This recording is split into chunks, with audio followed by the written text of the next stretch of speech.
Welcome to Darker Days Radio presents Iron Kingdoms RPG 2nd Edition. This is the Iron Kingdoms roleplay game 2nd Edition 2d6 system based upon the wargame, not Requiem, the D&D system, which is based on 5e. I'm one of the regular hosts, Chris, from Darker Days Radio. I am joined by Mike, as always. Hello, Mike. Hey.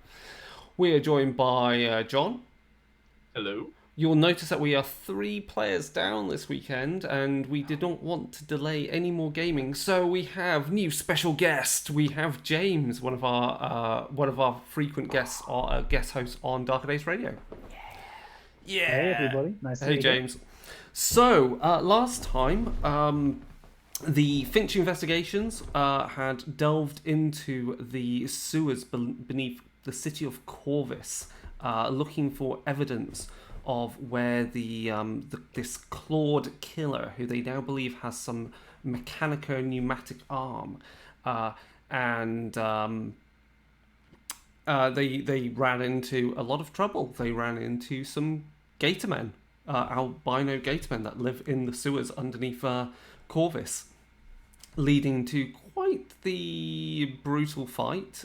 People almost got legs bitten off and clawed apart and so forth.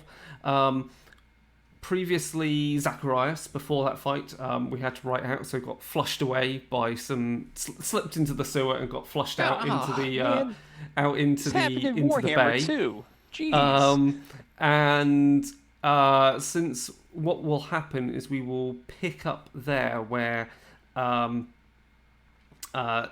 you know from the evidence, from like the paint residue, from this kind of residue, this waterproofing residue, there is, and also where the locations of various murders have been occurring. There is all evidence is pointing to a disused factory in the industrial quarter of Corvus. So we will pick up at outside Finch investigations, where we have Zacharias, who has had chance to get some clean clothes and has obviously, got back, caught up with everyone there, and Kato, who is our gun mage. You're both waiting outside. It is drizzly, it is wet, and while everyone did want to head off in there into the factory, Finch clearly, and why can't I think of Ian's character's name right now? The other gun, or the duelist, our duelist friend. What was it? It was. It began with P. No, I can't remember right now. Anyway, they're obviously suffering from a stomach bug and from being in the sewers, and currently laid down in bed resting, while we're going to say that Bragg has been taken upon himself to go find an appropriate doctor to deal with this, and to tend to them. So we're outside Finch Investigations. It's a rainy day. You're up outside on the platform to the front door, because the office is like on the 4th floor or something of that of this building, and you're looking out on the Dragon's Tongue River, and there are numerous boats and steam-powered ships ploughing up and down it. Kato, what are we gonna do? We're supposed to solve this mystery. We've got a case. We're down 3 people. This is dreadful. This is dreadful. I mean, you got any ideas? Who can we contact that might be able to help us out here? Hey, last guy that I contacted apparently came out with a stomach bug. I don't know, but I mean, can we talk about like the Gatorman though? I mean, I told you guys there's going to be Gatormen. Okay, that is what's doing this. It's not some necrotech claw with some hydraulic fluids like Finch is trying to say. I'm telling you, it's those Gatormen down there. Okay, there's an infestation. I've been saying this for years. I think that's unrelated to the undead. We'll deal with the Gatorman eventually. Did you see how white they are? They're were very ghost pale. gator men. Okay. But no, I just think right Listen, now we need the downtime. We In- can't hunt undead when we're throwing up. we can't have any downtime, and I gotta say, I've heard stories, okay, from my father in the Laylee's Navy. There's these gators that just kind of come around in the dead of night, but they're really ghosts. Okay, they're incorporeal. You'll throw a harpoon at them, or you know, try to whack them with a spear. What other kind of Laylee's naval military hardware do we have? Nets. You throw nets at them, but you can never catch them. You are your ships also fishing vessels? Well, I mean, we need to make money off of them when we're not at war. So yes, they do second as part of our fishing fleet. Hey, who's that down there? Who's that down there in the street? Is that Sticky Malone? I have no idea what a sticky Malone is. Oh, it's right down there. There's the troll kit. Sticky. Hey, Sticky. Sticky. Howdy, fellas. Oh my, this is great. Sticky, did you ever find those horse thieves? Yeah, I found them, but they're not going to be stealing any more horses from nobody. Oh wow. They found better employment. Uh, yeah, they got a full-time job pushing up daisies, and he adjusts his big hat. Yeah, Sticky's mostly got a Stetson style, cowboy hat, very the long. shreds of a duster that was probably for someone a fair deal smaller than him, and he's just like put on through enthusiasm and brute force. And Sticky Malone, is he a gunfighter or what classes is he? He's a highwayman / thief. Wow. So he's got a pretty good pistol on him then, has he? Or two? A repeating pistol, and also a club for altercations of a more brawling variety. Excellent. He's You know- big, he's blue, and he's tough. Excellent. Known Sticky Malone for like 30 seconds now. Trust him with my life. And tip my hat to him. Excellent. Yeah, I mean, hey, listen, with Bragg out of the picture for a little bit, I mean, Sticky could be our muscle, and he's got some other skills, He's good at talking to people, intimidating people, Why? hitting Thank people. Thank you. I having dealt with those thieves, I am looking for some gainful employ. Yes. I think we can. Hey, Kato, listen. What if we hired Sticky and just pay him Bragg's share of the reward money? I'm down with that. Yeah, Sticky, we can give you 20 gold coins just to help us out. We just need to go. Well, we're not sure if it's a necromancer or a dark mechanica guy or possibly a giant gator man that oozes green stuff. It's one of those three, but we could really use your help tracking this down. We just need to go to a warehouse other side of town. I think that'll kind of reveal everything. And for James's benefit, Zacharias, what do you look like and what are you? Oh, sure. So I am clearly a Laeli's noble person, very aristocratic. I've got a white long coat, with a fluffily Cravat. scarf thing. Yeah. There we go. Powdered cheeks and a very fine hat.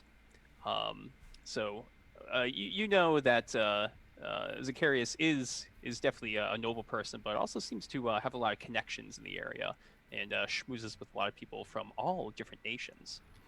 And of course, John is playing Kato, who is Kato is wearing a long green Ordic Navy long coat.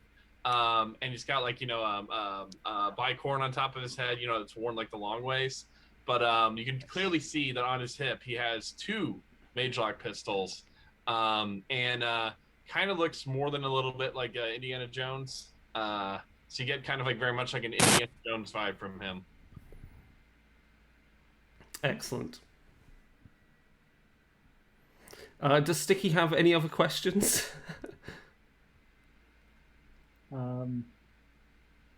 Is this do we know if this is gonna be a couple of pockets full of bullets situation? And I am sorry for my accent just drifting off No, it's fine. speed.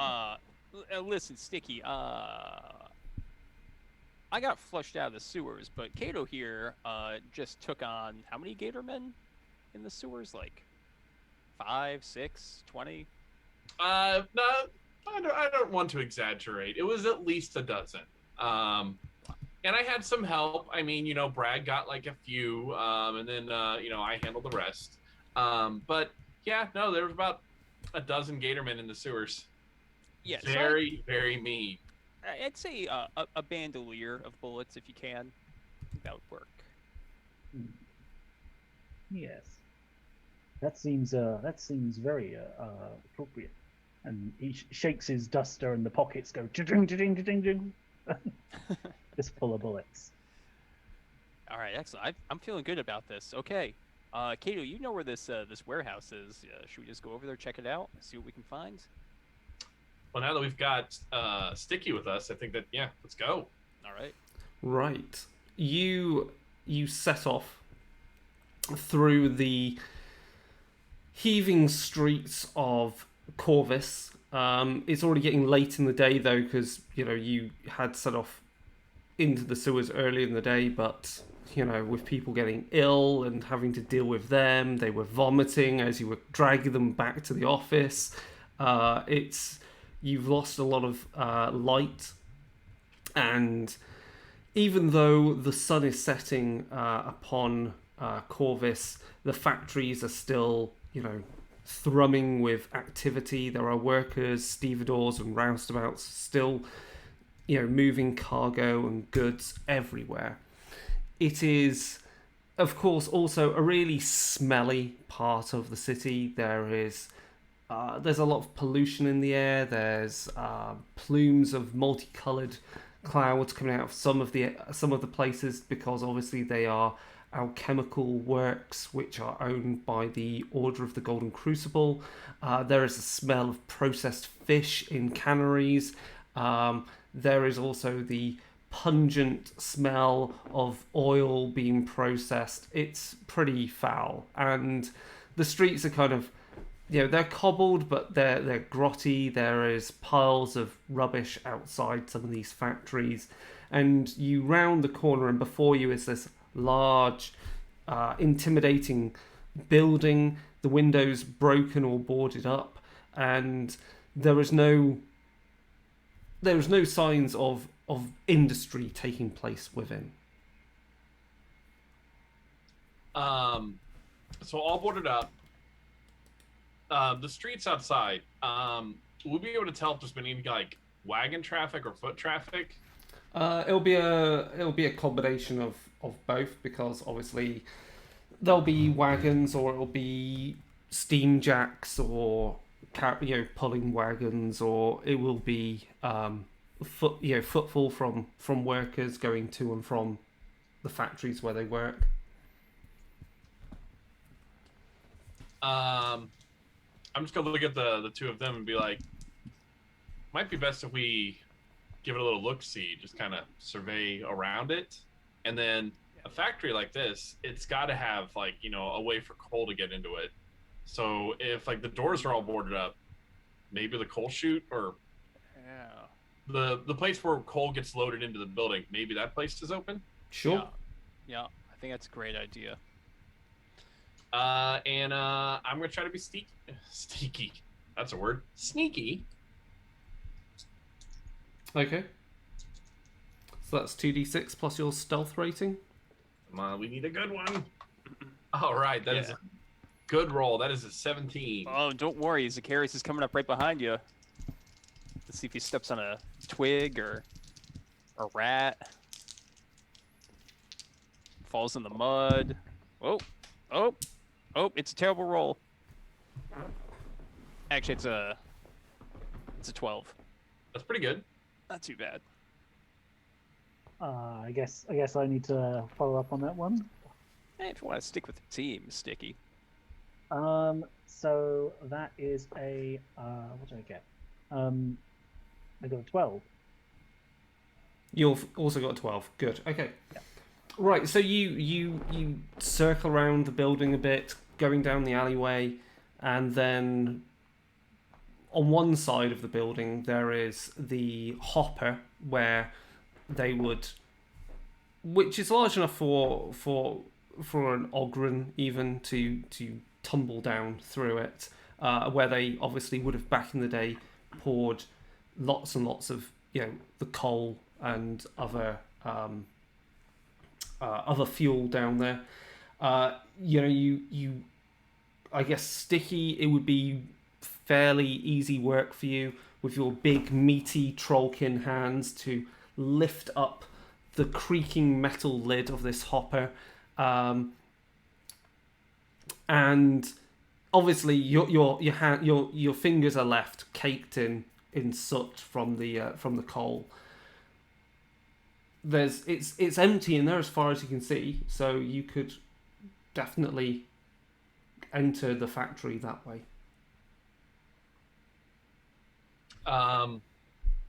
Yeah, just kind of, finger underneath the nose, got my pistol out, ready to go, and then we're gonna sneak down into the building. Okay. I assume it's dark? It is dark, yes. Shoot. Something I forgot to do in between sessions. I'll leave it up to you. Would I have been able to buy more torches? Yeah, you will have been able to do that, yeah. Okay, then, or candles, I guess. I meant candles for the Sure, yeah, for your lantern. Yeah. I like the lantern. And then just sneaking along. And I assume this basement's probably empty, right? So there's no basement to the factory. The factory basically, there's where the front of it, the front doors are, is raised up, and then the rest of the factory is set down further. And as you enter, and from what light is spilling in from the windows above and from the holes in the roof, which are dripping in water, and what light is cast by your lantern, you can see there are huge vats and pipe work, and it's a maze of it's basically a maze of pipes and mechanica machinery to process what would have been the waterproofing agent back in the day when this would have been producing that for to be then sent out to other factories making clothing. I'm just gonna hold the light and just have my gun ready, and then I'm just gonna look over at like Sticky and be kind of shake my head for them to move forward. The rest of you, I guess, clamber out. Yeah. On the ground around you, there's the odd bit of coal left from when the factory was shut down. The floor is sodden. Again, there's been no attempt to obviously block up the gaps in the windows or in the roof. So the place has become not really. It's no longer dry to the elements. There are gantries above as well. There are steps leading up to them. And it's just very gloomy, and the light coming from the lantern does not penetrate too far until it hits either a network of pipes, another large vat, or a pile of crates. Okay. So Zacharias is going to do something he's been planning to do this entire campaign. He's going to take out his rope and grappling hook, okay? He's going to try to throw it up to the gantry and see if he can climb up and get a better vantage to see what's in the area. I guess that's going to be a strength test. Okay, I've got a little bit of that. Not a ton, but a little bit.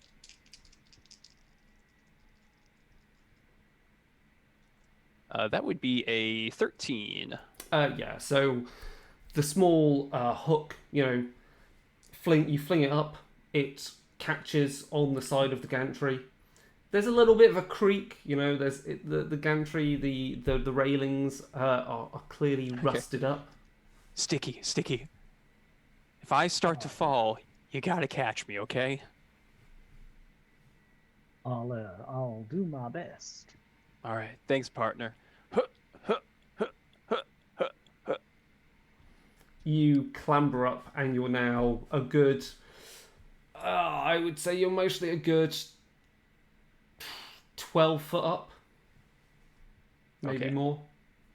And you can see this network of gantries that basically allow workers to move around and pour stuff into the vats or check that the mixing is going on, where they can get access to various controls, and check various gauges, and you begin to get a real good sense of the size of the factory. Elevated up even further, there is clearly a cabin built inside of the factory, which you assume is mostly the main office. Guys, I can see the main office over there. Okay, I'm gonna proceed forward. See what I can find. Okay, and everyone's sneak roll from earlier still counts. That's what you scored, and you creep along the gantry. Obviously, you don't have the benefit of any light from Cato's lantern, so it is gloomy, and you have to take your time so you don't trip over anything. And at times, the gantry does feel a little rickety. Okay, well, sure hope Sticky will catch me if I fall. Yeah, I am. Because you told me to catch you, I've basically just followed underneath the gantry the whole time. At this Wait a point, minute. I guess. I did this fancy thing of this grappling hook, but literally Sticky could have just given me a boost up here if it was only 12 feet. He could have just picked me up. I was so psyched to use this grappling hook. Yeah. Oh, Well, you man. were really enthusiastic, so I was like, yeah, go for it. I was. Thanks, Sticky. Always humoring me. Right, let me just check.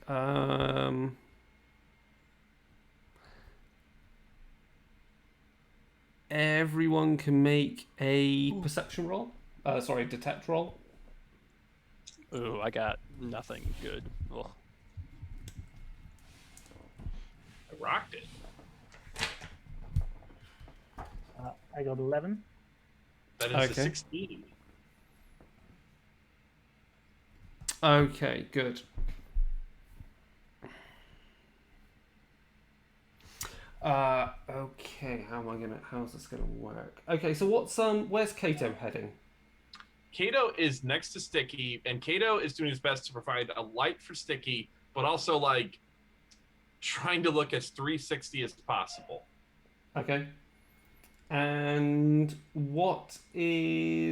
so obviously Sticky and Cato, you're trying to follow, watching the vague shadowy figure of Zacharias as he's following the gantry, but at points Zacharias is getting further and further away from you because he has a much more direct route to the office cabin, whereas every time you turn there's either another pile of crates or there's another network of pipes, and you realize that's not the way, and you have to double back and take a different route.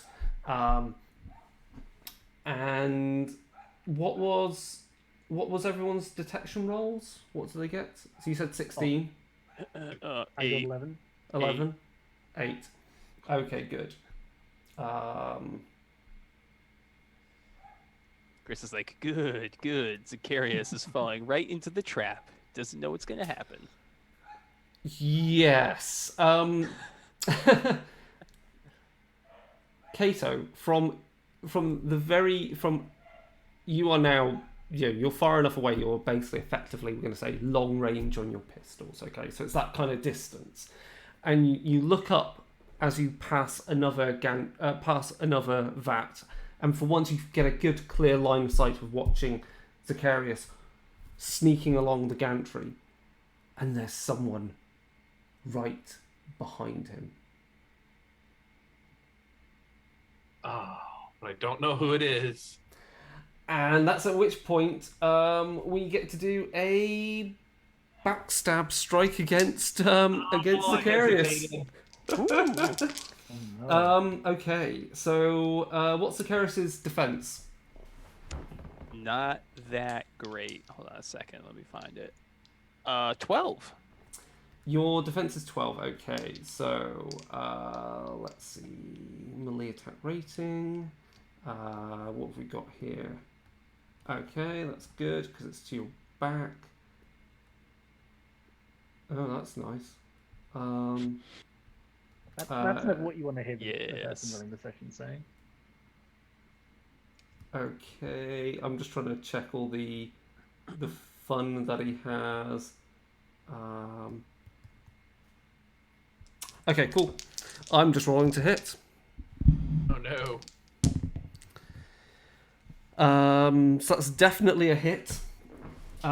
It's definitely a hit. And then I roll for damage. Let's see.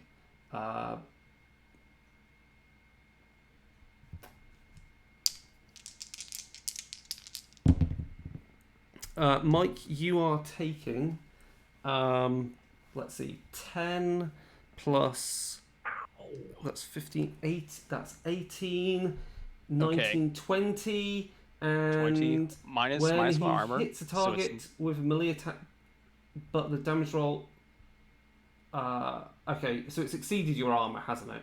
Oh yeah, my armor's 11, so it's 9 damage at the moment. Yeah, so 9 damage. Yeah. Okay, to what number? Give me a number. Are you spending a? Everyone's got 3 feat points. Are you spending a feat point to halve the damage before it does anything to you? No, I do not want to do that because I was backstabbed. I'm taking it like a champ here. No.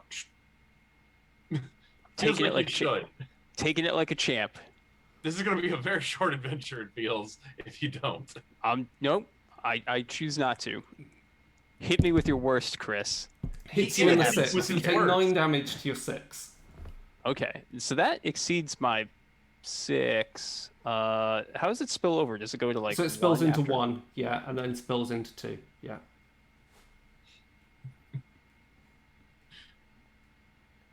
Feels like you should be double dog Okay. daring. So Chris. my physique is totally expended, but I still got agility and intellect. So I think I got like hamstrung or something. Yeah, pretty much. You feel 3 cold blades slice through the back of your leg. 3. Oh, no. And there's this kind of like you spin round, mostly falling to the ground, and before you is a figure in a cloaked hood, and you can see your blood dripping from this clawed mechanica arm. You shouldn't be here. This is my place. But then, and its head kind of like tilts and looks at you. Maybe you would make a fine test subject. Okay. I'm now going to use a feat point. Zacharias is going to click his knockout gas pen and see if he can knock out this guy and potentially himself. Actually, yeah, I'm not even going to throw it. I'm just going to, because he's right in front of me, correct? He's right in front of you, yeah. So I'm just going to click the pen 3 times, and then it's going to blow up, and we're both going to be potentially knocked out. Right. Does that sound okay. reasonable? Yeah, you can do that. All right. So we both need to. Let me find the thing. Okay, so we have to make a physical versus 14 check or be knocked out by the knockout pen. Physical target 14. Okay. Yep. This is not good for me. I'm gonna use another feat point to boost this, and by that I mean Zacharias is gonna try to hold his breath.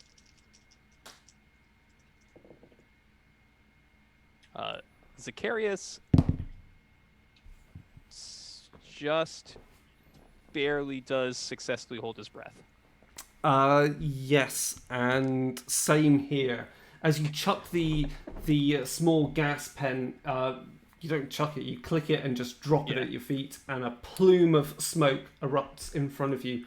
The figure backs away, choking a bit, holding a hand up to its mouth, and basically holding up its clawed hand to its mouth, and then you watch and you hear a click as it's that sounds very distinctly like a pistol. Oh shit. Can I shoot now? It's we could roll for initiative because that would be Yeah, the most appropriate thing to do now with Yeah, all the definitely. surprise stuff done. Yeah, because I used my feat point to basically interrupt whatever his next action was. Can't believe I hesitated. It's okay. You know, it could have been a nice gobber or something.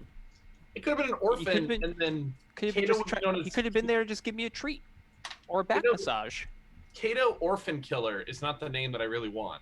No. So what's everyone's initiative roll then? 20. 20. Okay. Zacharias? 23. Woo. And Sticky Malone? My modifiers come up as 0 on the sheet. I don't know if that's It's mostly because Mike mostly didn't Oh, it is. calculate it. It was probably an old sheet. Sorry. no, that's okay. So I rolled 4, but I have preternatural awareness, so I assume I get some modifier from that. Let's have a look it at says the boosted initiative. Sticky Malone sheet that I've got in front of me. Your initiative modifier is your speed stat plus your prowess stat plus your perception stat. Okay, so I should be at least 10 there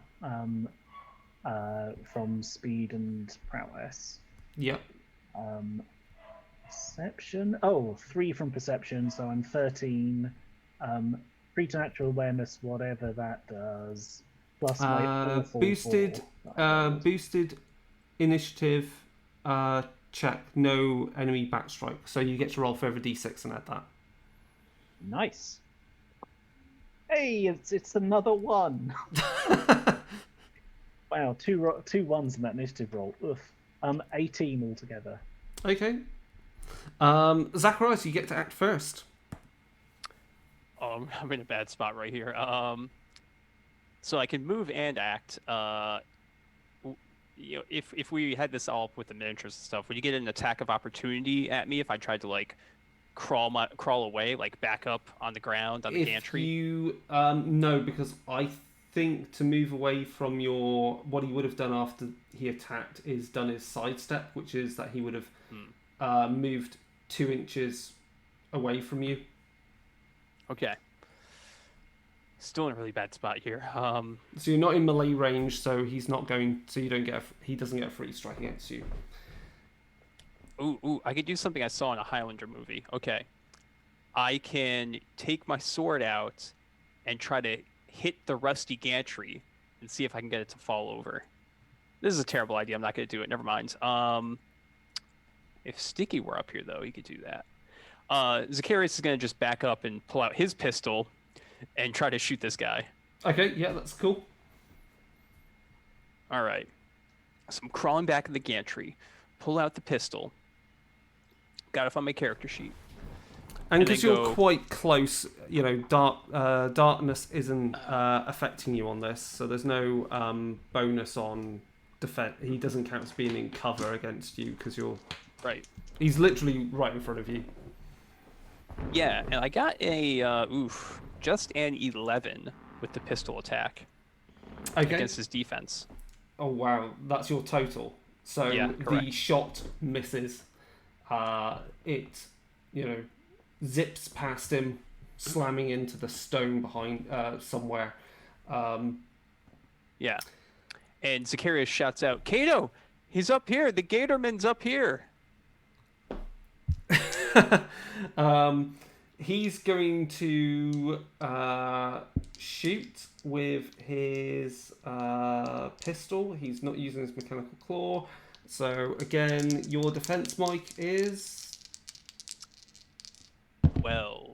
12.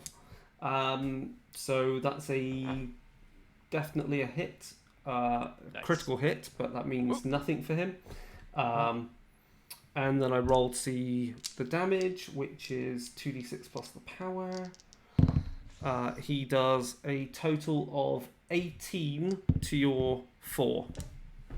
Okay, I'm going to, you said 18? Yeah. I'm going to use my last feat point, because I've just been burning through these, to have that. So you have 18 down to 9, and then against your armor, it does then nothing. Oh, so you do that before armor. Yeah. Okay. All right. I'm still alive, everyone. Yeah, so the shot bounces, bounces or grazes past your heavy, past the armor plate that's built into your coat. That was a close one.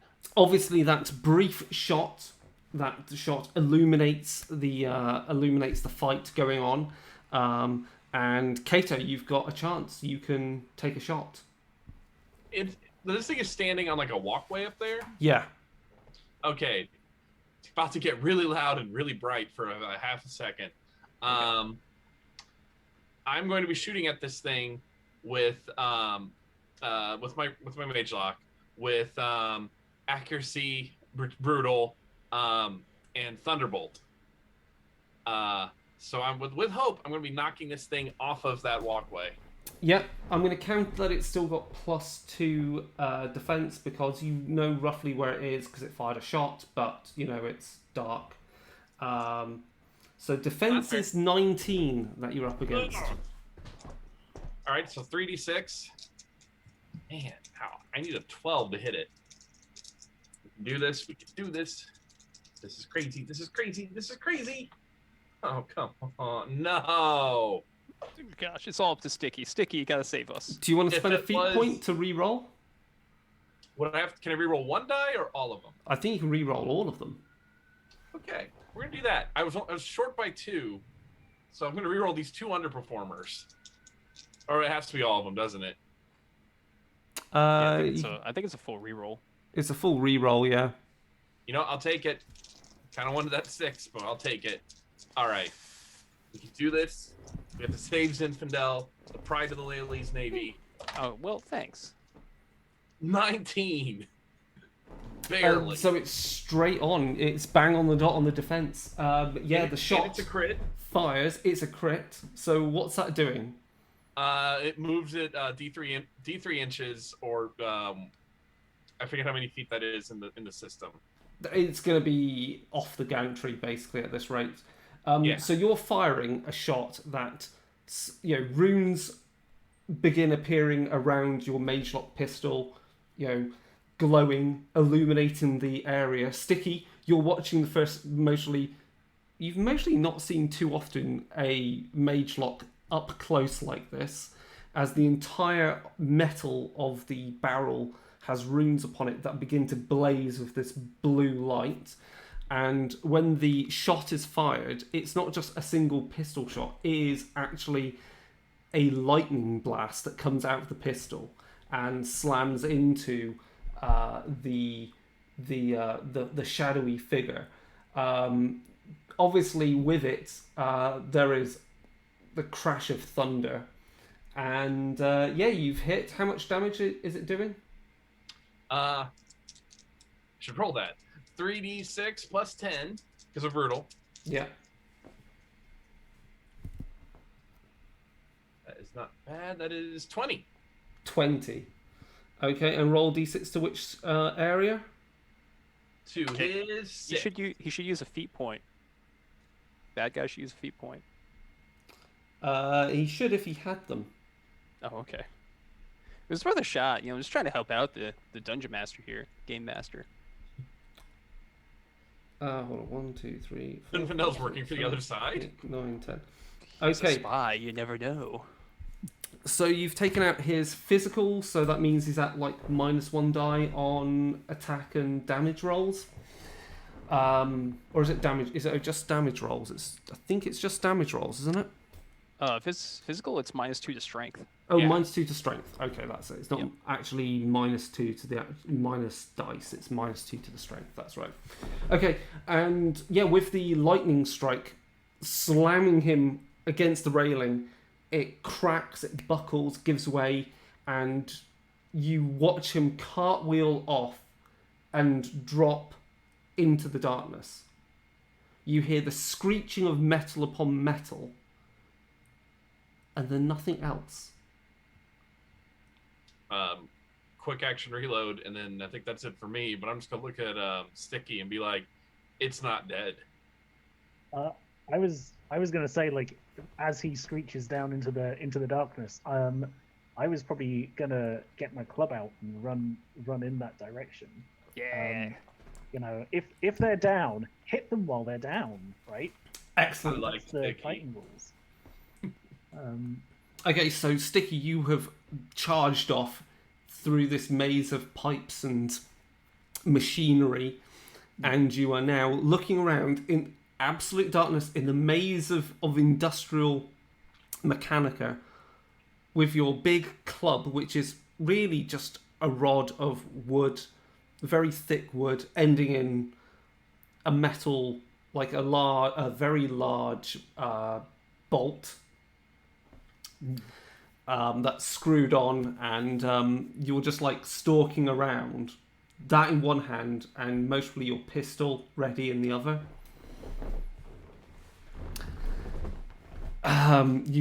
So you're going varmint hunting, and you can't see him in the darkness. You cannot spot him. Though, as you do get closer, because you do have, I'm going to say, let's see, you've got amber. Oh no, that's interesting. That's very interesting for you. That's cool. As you're looking around, you do then spot on the ground. There's in the glint of the whatever moonlight or starlight is coming down, you do see fresh blood. He's somewhere close. And it's back round to Zacharias. What do you want to do? Get out of here. Zacharias is gonna. I'm gonna start crawling to the maybe like limp crawling towards the office. Yeah. The upper level office, because I think I might be able to just hole up in there, and he won't be able to get behind me that time if my back is against the wall. So that's gonna be my full action. Is just limping over there. Maybe while reloading a pistol. Then, as Sticky, you are still looking around with your beady eyes, looking for this fiend. Because of course you have preternatural awareness. You can't be backstriked bonus by him. He launches out of the gloom at you and attacks. So he's got minus. There was a Go thing on. about using a feat point to interrupt an action.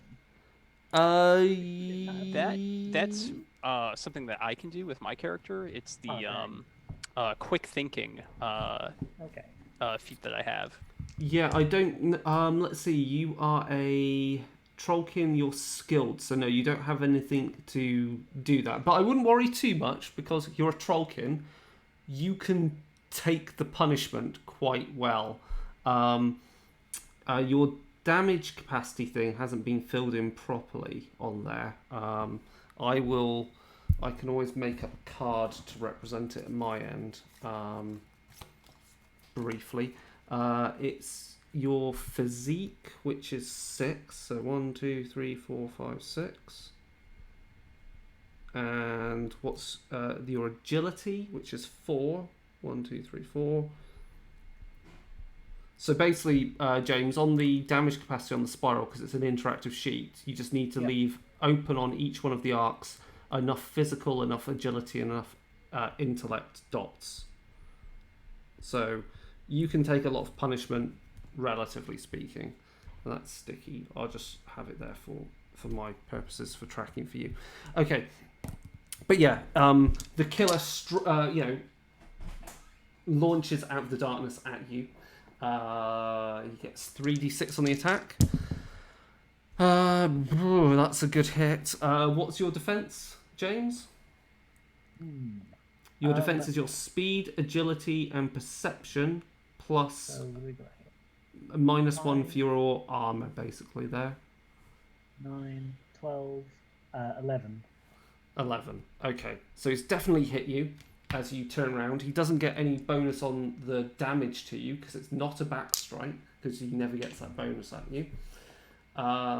So he's only still rolling 2d6 to damage you, but he gets less strength on it, so he's only power 8. So that's 15 against your armor, James, and your armor is... Did Mike put in the armor properly? Probably not. Physical plus armor means you've got a total of 11. So this guy is doing 4 points of damage to you. Do you want to just take it?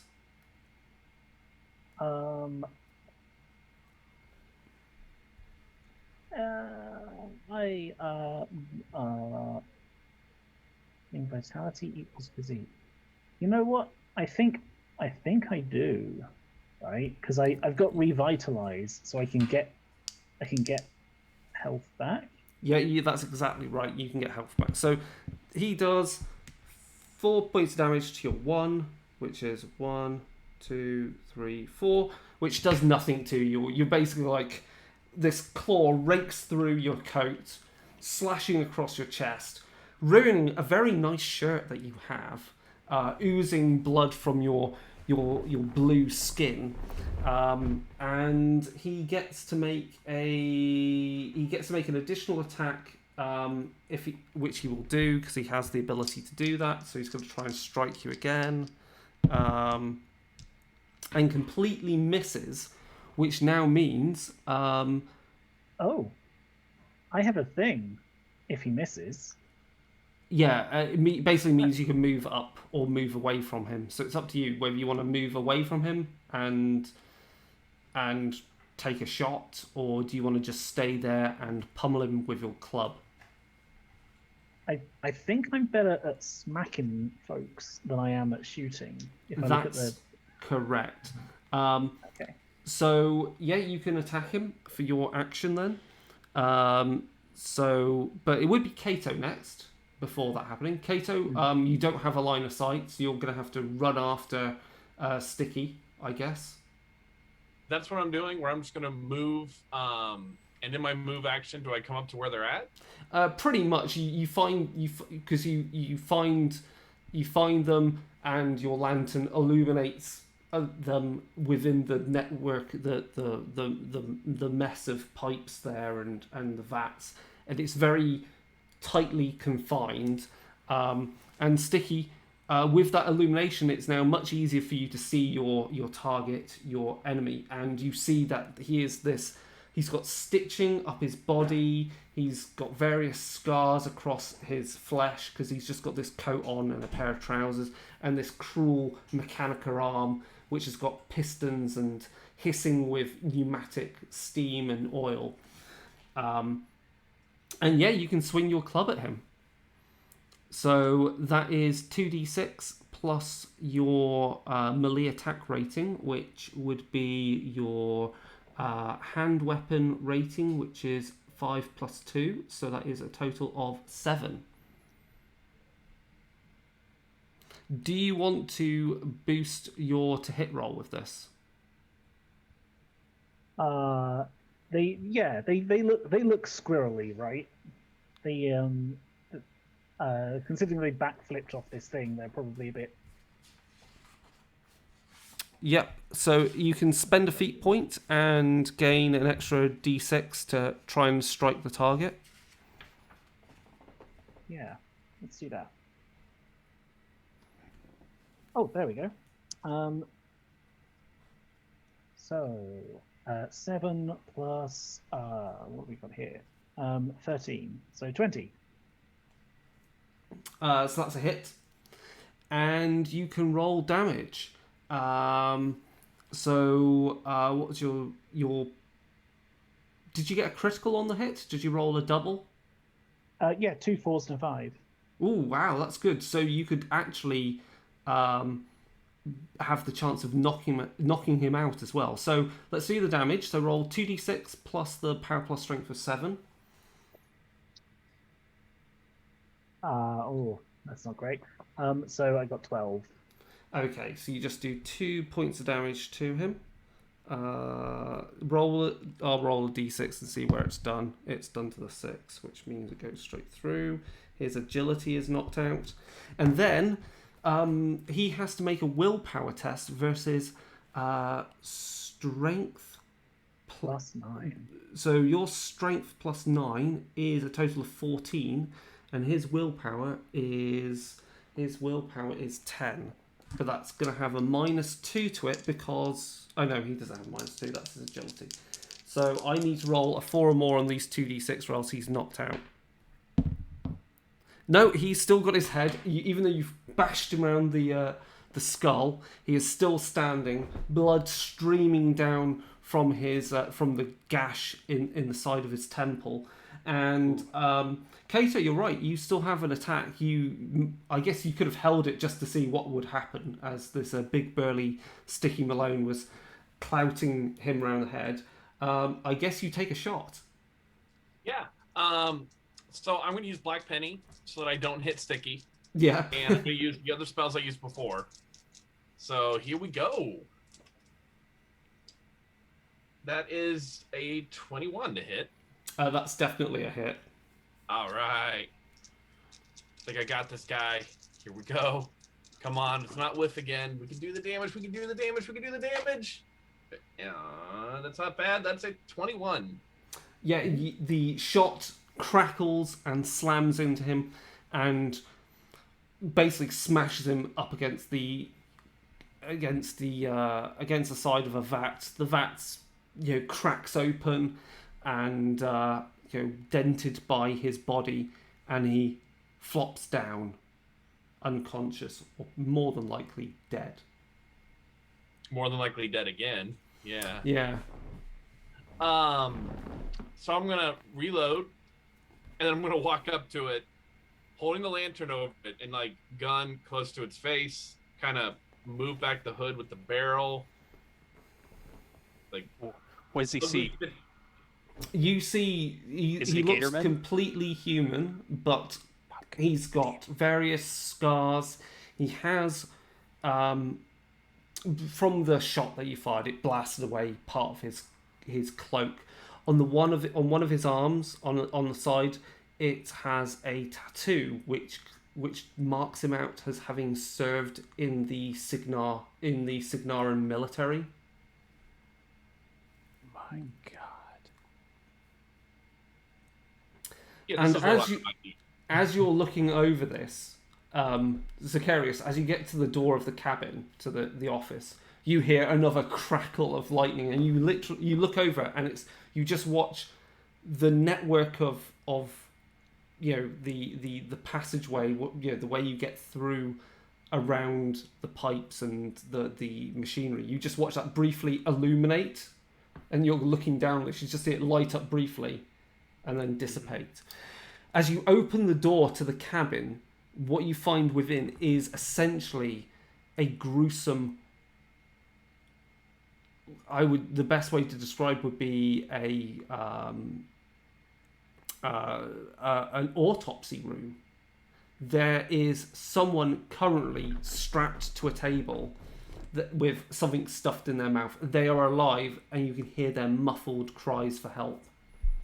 Gosh, okay. I'll cautiously limp over.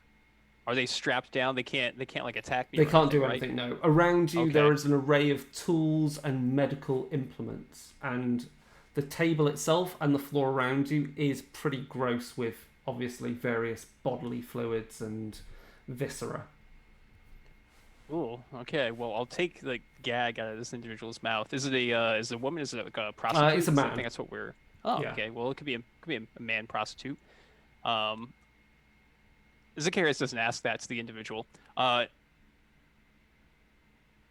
are are you hurt? Are you injured right now? He splutters. Is it gone? Is it gone?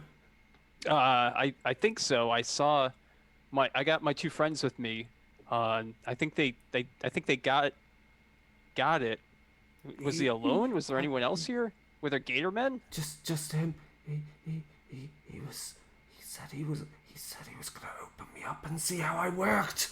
Yeah, I think he said that to me too, or something like that. Listen, let me unstrap you. Or what's your name, friend? Um, my name is Landers. Okay, Landers. That's good, Landers. Okay, I'm gonna need your help getting out of here. He messed up my leg pretty bad, so we're gonna have to lean on each other to. You watch this man. He's got a bit of a bushy beard and his eyes are like darting around. He seems overly, on edge. Yeah. It's okay. I'm here with my buddy. He's a gun mage. Another buddy. He's a trollkin. We're gonna keep you safe, okay? Can you walk? I can walk. Okay, good. Yeah, because I can't. So you're gonna have to help me out here. He helps lift you up, and you limp out. Sorry, And I'm just the mental image of like, oh, I've gotten you free. Can you walk? Yeah, good. I am You- bleeding. You have to do the work. you're able to obviously open up the warehouse doors and raise the alarm with the city watch. You wait there, and after you have to spend almost another hour there waiting as the city watch arrive.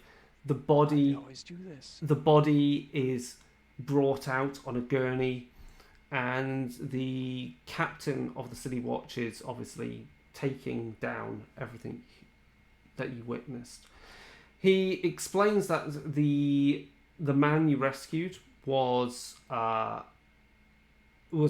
a member of the Signaran military, suffering from some sort, who'd only just been released from the Corvus Asylum, and had been suffering from some sort of mental trauma due to being on the battlefield against the forces of Kador. The identity, having recovered the killer, they're able to figure out after a few days later, and you're also interviewed by journalists for the Corvus Herald, and the full story that you learn of is that the murderer was Gabriel Demaro, a former serviceman to the military and doctor, and he seemingly suffered horrendous. He lost his arm in battle against the Khadorans, and was able to find some work in the local asylum, and had been trained as a medical officer in the Signaran military. And due to the wealth of his own family, that was how he had first crafted his prosthetic arm. It seems his time in the military and the things he had witnessed in the asylum had just pushed him over the edge, and he wanted to they believe he just wanted to understand better the why people suffer such horrific mental stress. Yeah, I think could we have a scene where we're debriefing in the office and Sure, yeah. Giving Sticky his 20 gold coins. Yeah. You're mostly sat there. Everyone else is still laid up at home, suffering from a horrific stomach flus. Finch has obviously left Zacharias in charge to do the books and to write up the files. There is a warm fire burning. Sticky, you've mostly got your boots off, and you've got your big fat trollkin feet being warmed by it. Yeah. and drinking possibly quite a lot. And more than likely, everyone's got a good batch of cigars to smoke on because, you been paid also handsomely by um, by the City Watch, and also you've been able to have some payment in return for for closing the mystery behind how the Audit merchant died. Yeah. All right, you two. Well, first off, Sticky, thanks for the help. Really appreciate it. Here's your 20 gold coins we agreed upon. Don't spend it all in one place. And we'd love to have you back anytime to help us out with these kinds of things. We've we've been working with the Order of Illumination lately. Might have heard of them. They're pretty important around these parts. That could be some work for you in the future. You never know. Well, I do thank you kindly for bringing me on in this endeavor. Um, I'm certainly amenable to helping out again. Excellent. Yeah, again, we'd love to have you. Now, Sticky, Kato, there's one thing I just don't understand. Uh, how did the Gator Men fit into this? Okay, was he working with the Gator Men? Was he coordinating with them? Because the government just tied everything up in a nice little bow, saying, oh, he's just a crazy doctor, lost his arm, got some handbooks on dark mechanica and necrotech, and made his own prosthetic. But I mean, clearly you encountered 12, maybe 24 of those beasts down there. How do they fit into all this?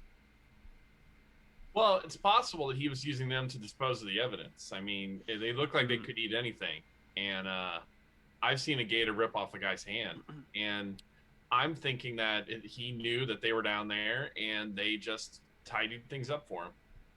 I don't know if it's necessarily they were working together. It's just that he took advantage of them. Or they took advantage of a free meal. I mean, that's what they want us to think, Kato. But you sure about that? I mean, if nothing else, we know now that there's cannibalistic gators down there ready to just pounce on anybody. I mean, did you clear out the entire nest of them? No, we were really in a hurry to get out of there because they were incredibly dangerous. Yeah, they are. Somebody's got to do something about this. Did you want to go back into the sewer?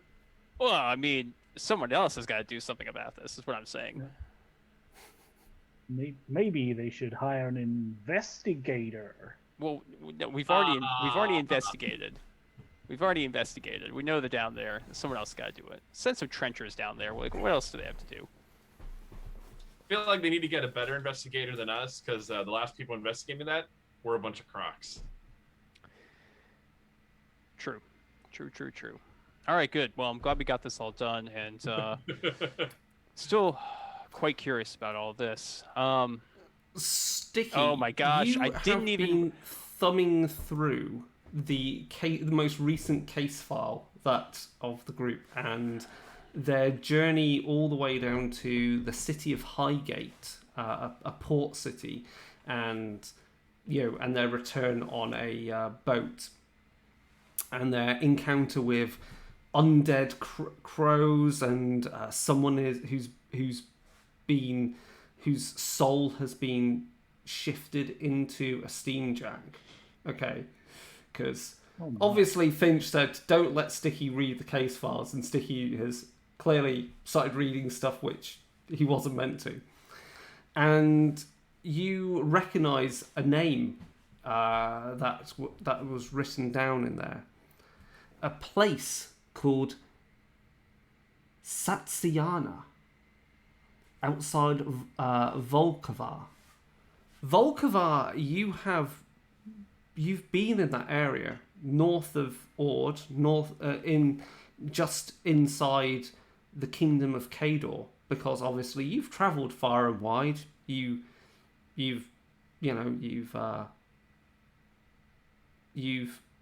attacked people on the road and made a pretty penny doing that, or you've been bounty hunting. But you're aware of this place. You know where it is. What's the context of this note? The note in there is that there was a man called Galen Reach, and there was a note on his body that says, "Bring what you get to Satsiana outside Volkovar." No. Yeah. I say. Did you ever follow up on this here lead?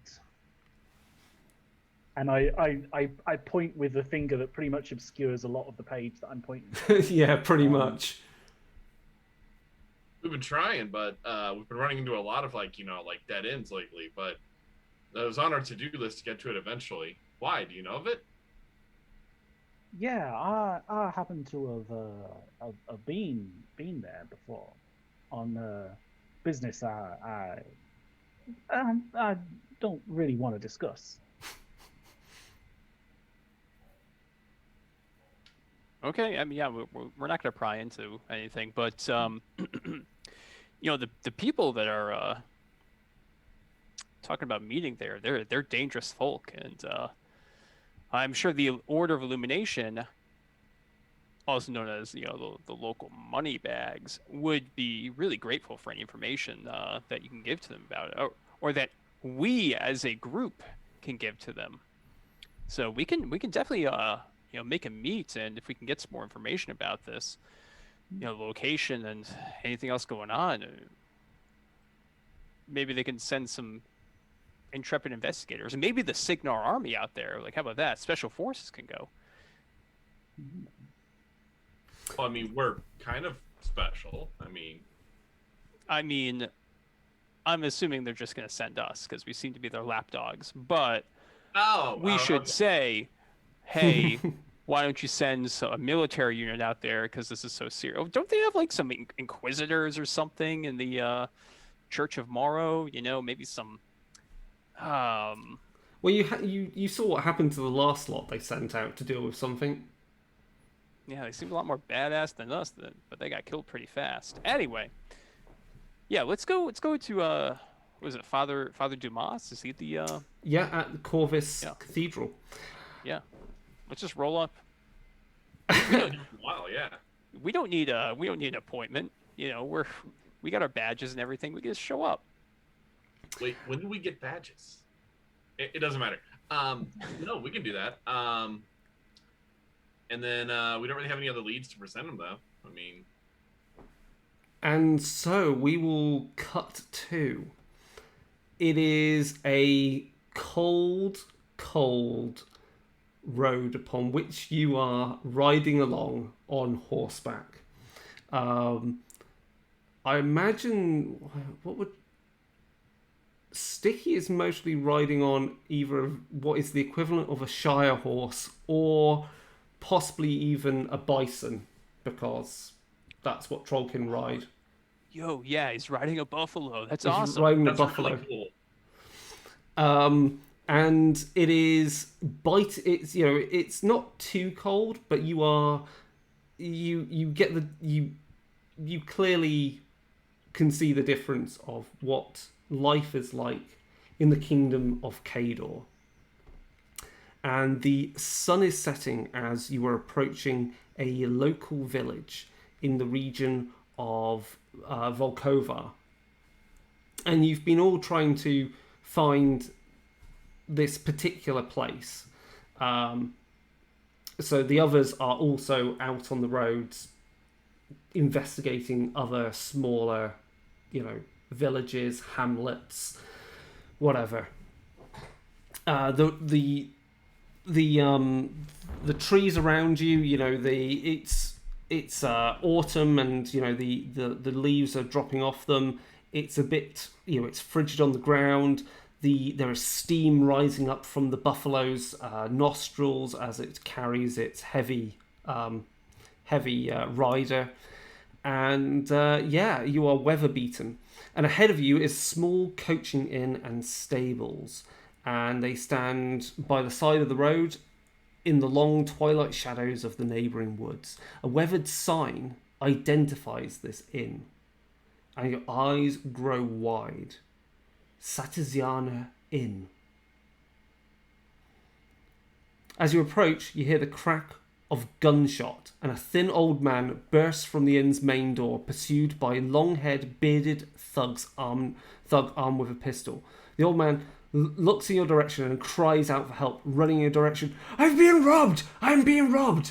Obviously, that's what it would sound like. Obviously, he has a gruff Cadoran accent, and the only one of you who knows what he's saying right now is Zacharias, I believe, because Zacharias knows Cadoran.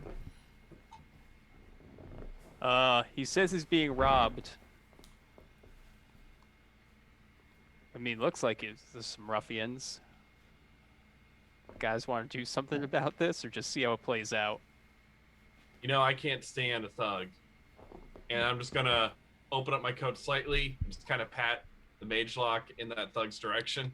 Oh yeah, here, let's trot up, because we're gonna be on horses, gonna be standing tall over them, and we'll make a presence. You're a fair distance away from the inn, and the apparent robber, as he looks in your direction, turns the pistol and fires directly at Sticky, because you're the biggest target. What? I guess we're into this shit. The shot, he fires his pistol. It belches out smoke, and the shot whizzes past your head, Sticky. Oh dang. Well, yeah. I mean, like, I guess it's on. That's when you realise, because Sticky, you've got a keen eye for this type of thing. You know, you've robbed enough people. You keep your eyes wide, and you realise, and you point out to the others that there are other brigands at the edge of the woods around you as they creep out towards you. They're brandishing pistols, axes, swords. They've got heavy furred cloaks, and they don't look particularly happy by your presence. Okay, I'm going to so we're in Kador right now, correct? Yeah, that's right. I'm going to assume that my character was not traveling as a Laeli's noble person. God, no. So I am probably dressed up as my cover identity, which I'll roll for in a second. My cover identity is... let me find my character's cover identity name. I'm a West Umbrian lawyer named Dushko.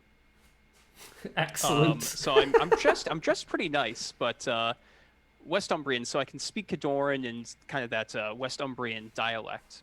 And I need to make a roll for my disguise. Actually, no, I don't make a roll. Chris, you make the roll for my disguise, I believe. That's how it works. I think I do.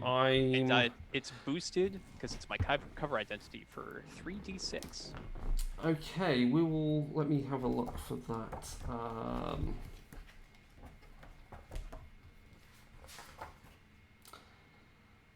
Disguise. That's right. Disguise rolls. The player takes time to create a disguise, creates a target number for the other characters to beat. Rather than making the disguise rolls himself, the player should tell the game master his intelligence disguise level, which is... Mike, what's your intelligence plus disguise?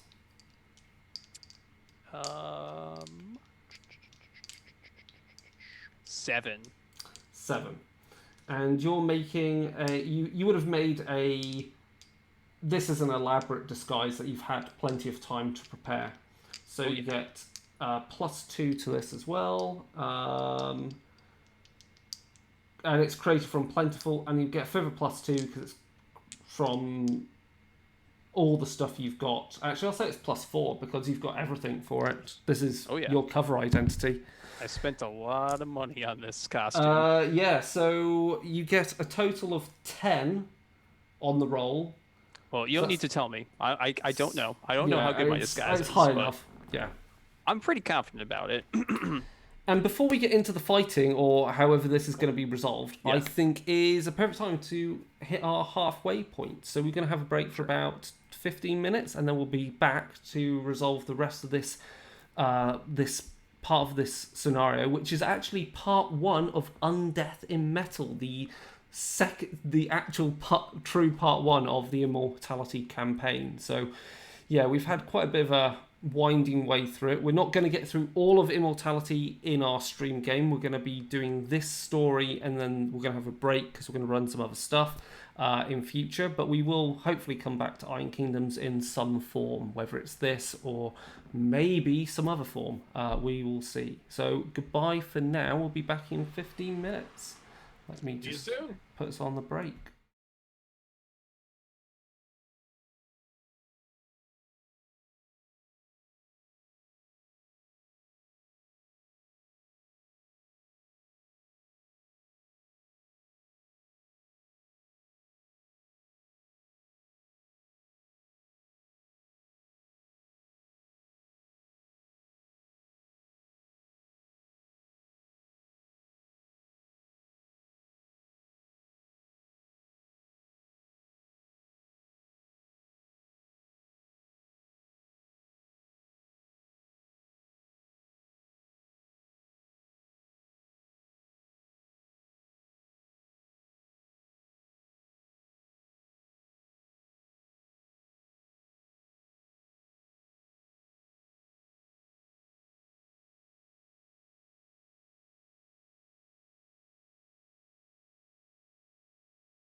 And we're back with the next part of Ironkim's RPG, and we continue on with the next story, which is Undeath in Metal. Oh, sorry, Undeath Metal. So a fire is shot in the direction of Sticky, and from the edge of the woodlands around this road emerge more uncouth, roguish elements who clearly don't look happy with your presence.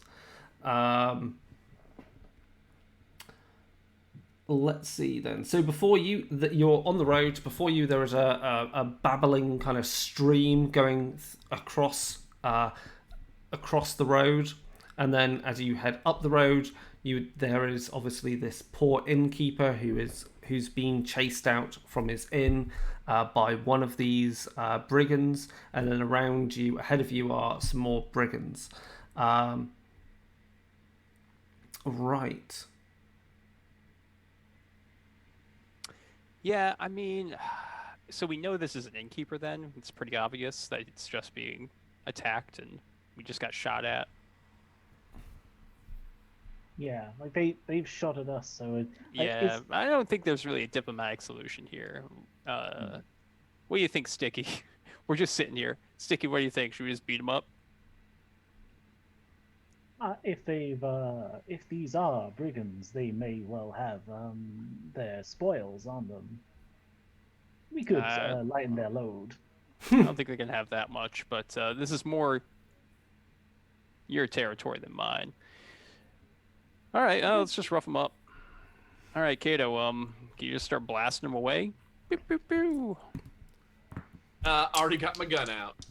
And is there a leader amongst the group coming out of the woods? Not that you can tell. Then I'm going to shoot the guy in the middle. Let's roll for initiative. Sure. Yeah, I skipped a step there. Ooh, pretty good initiative. No. Ooh. All right. All right.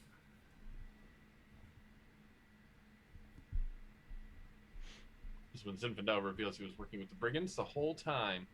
That's right. This is all a long con to get you out to this place. Okay, Deep they're on within a Kandori territory. They're on a 21. What's everyone else on? 24. I'm on 22. 21. Okay, so Kato, you can go first. Everyone's feet points are back, obviously. I'm assuming they're far enough out that this would be long range on a pistol. Yeah, we'll say they're at long range currently. Okay. And I'm gonna just aim at the guy in the middle because I'm hoping that they'll all be able to see the guy in the middle, and I'm going to use Thunderbolt, Accuracy, and Brutal. So this dude is literally going to explode. I'm hoping. Here's hoping. In a spray of viscera and gore. Oh no, we may have built that up too much. Well, it's still going to make a loud noise. Yeah, that's a 14. 14 to hit. That's definitely a hit. Oh, well, okay then. That was my plan the whole time.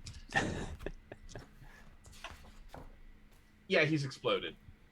How much damage was that? 26. 26. Yeah. Yeah, that's him. Yeah, you strike him with your thunderbolt shot, and as it blasts through his chest, it's a bit like when Klingons fire with their disruptors, and he just gets burnt to a crisp. There isn't much left of him. Quick action reload, and then just when I'm slowly and dramatically reloading, I want them all to see that it was me that did that. Yeah. Okay, so Sticky, what do you want to do, Sticky? We're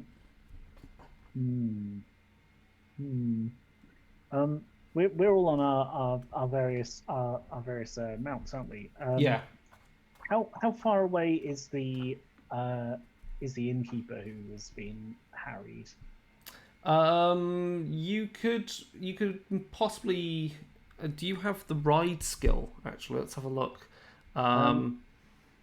You've got animal handling, yes. So, and you've got riding. So yeah, you could make a mounted.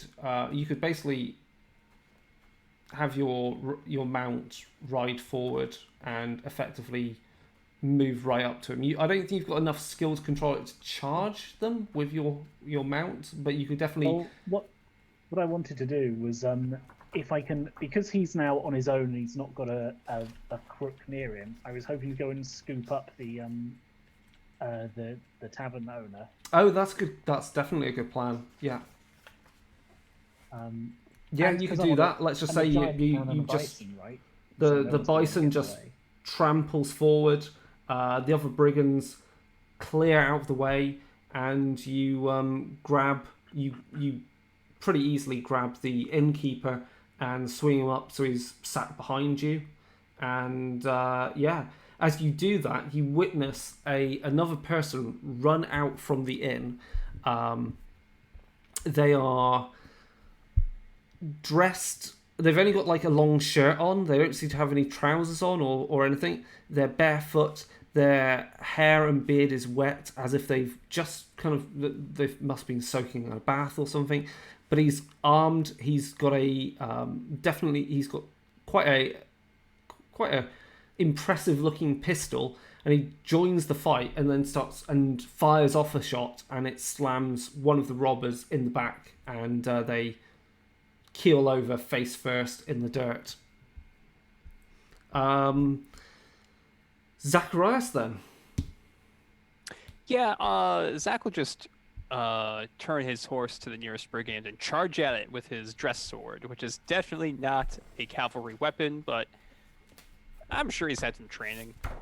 Okay. I like the image, though. I like the image. Mm-hmm. Yeah.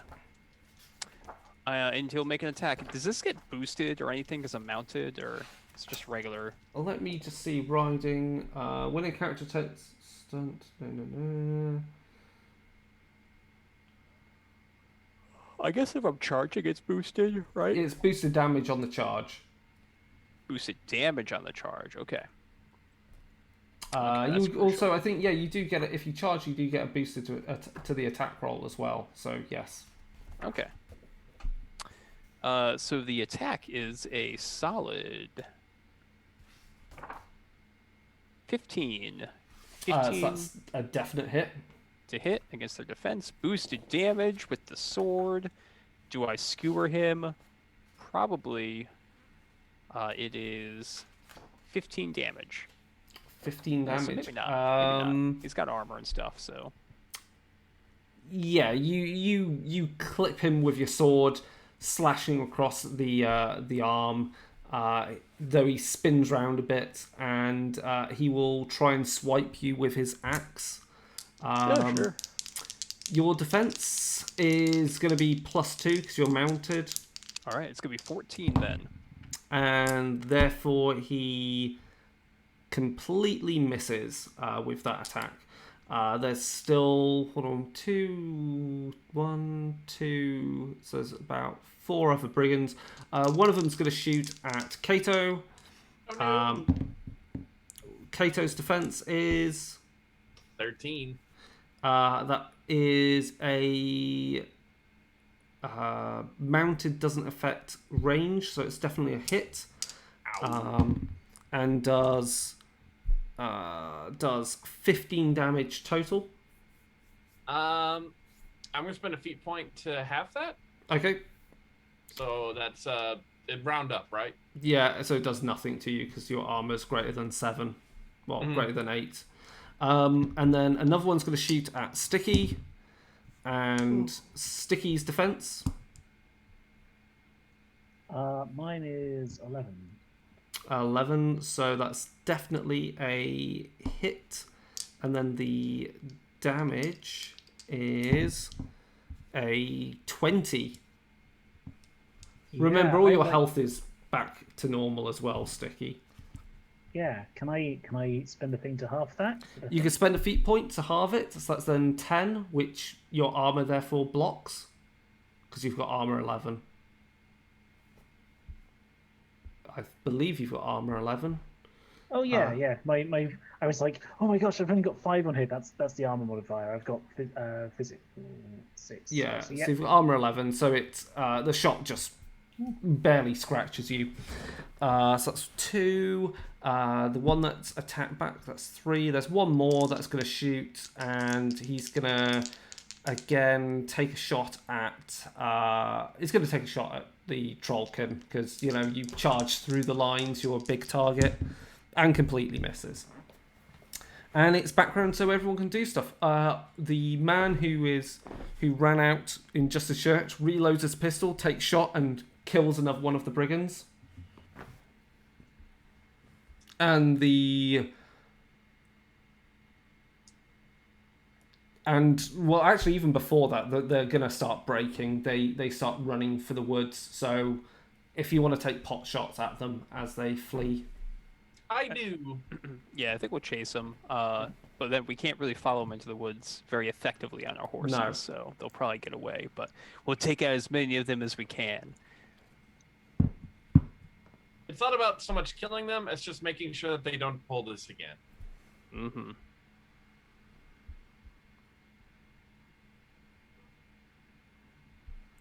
So yeah, Kato, you can make your shot first.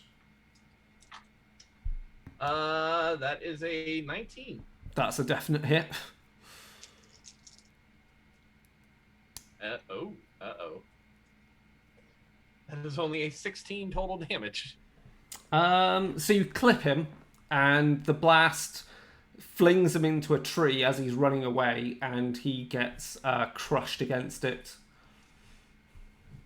I meant to do that. And who else is going to take a pot shot? I guess Zacharias, you going to swing your blade at the one that's turning tail? Sure. It's a back strike, so you get... It's going to be a back strike, so you get +2 to hit, and the damage will be boosted if you hit. That's a 14, so I guess that hits. That's a definite hit. And damage is 14 damage. That's enough to down him because you already hurt him. You impale him with your rapier, or sorry, is it a cavalry saber or it's a dress sword, isn't it? It's a dress sword. It's a dueling sword, basically. Yeah, it does everything. Okay, with the bandits having either escaped or have been incapacitated, the innkeeper on the back of behind Sticky. He jumps down and looks over them, and he just kicks the body of one. Goddamn bandits! I thank you all. Obviously, he's totally talking Kadoran. Sticky, you have no idea what he's saying. Hello, my friend. We are happy to assist you in this trying time, in this grave danger here. Unfortunately, my friends here are guests in this fine land of ours, and they do not speak our blessed language, this fatherland. Could you do you happen to know any Signarin or any Ordish? Oh yes, I know a small bit of very good. bit Signarin. You come my inn. The fire warm your heart. The one there, is he alive? Who's alive? What do you mean? One of the robbers, one of the bandits, the one that you cut up. Oh. Zacharias jumps down and kicks the bandit. Does he make a sound? Yeah, he moans in pain. He's not dead. Guess my blade isn't as sharp as I thought it was. Yes, he's still alive. Do you have any sort of a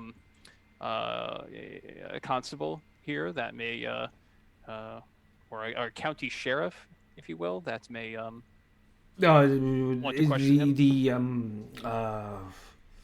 The boyar? The wardens are many leagues from here in the main town. My name is excuse me. You are I am Dominic. This is the Sasiana Inn. You require bed, board, food. I am most grateful for your heroism. Of course, yes. It would be great if we could stay here for a bit. And we have some other friends who'll be joining us soon, Ah, coming from a distant land. But yes, anything we could have, and if we could just dry off, take these boots off, I think we'd really appreciate it. let's bring some of these brigands, and they can in the barn.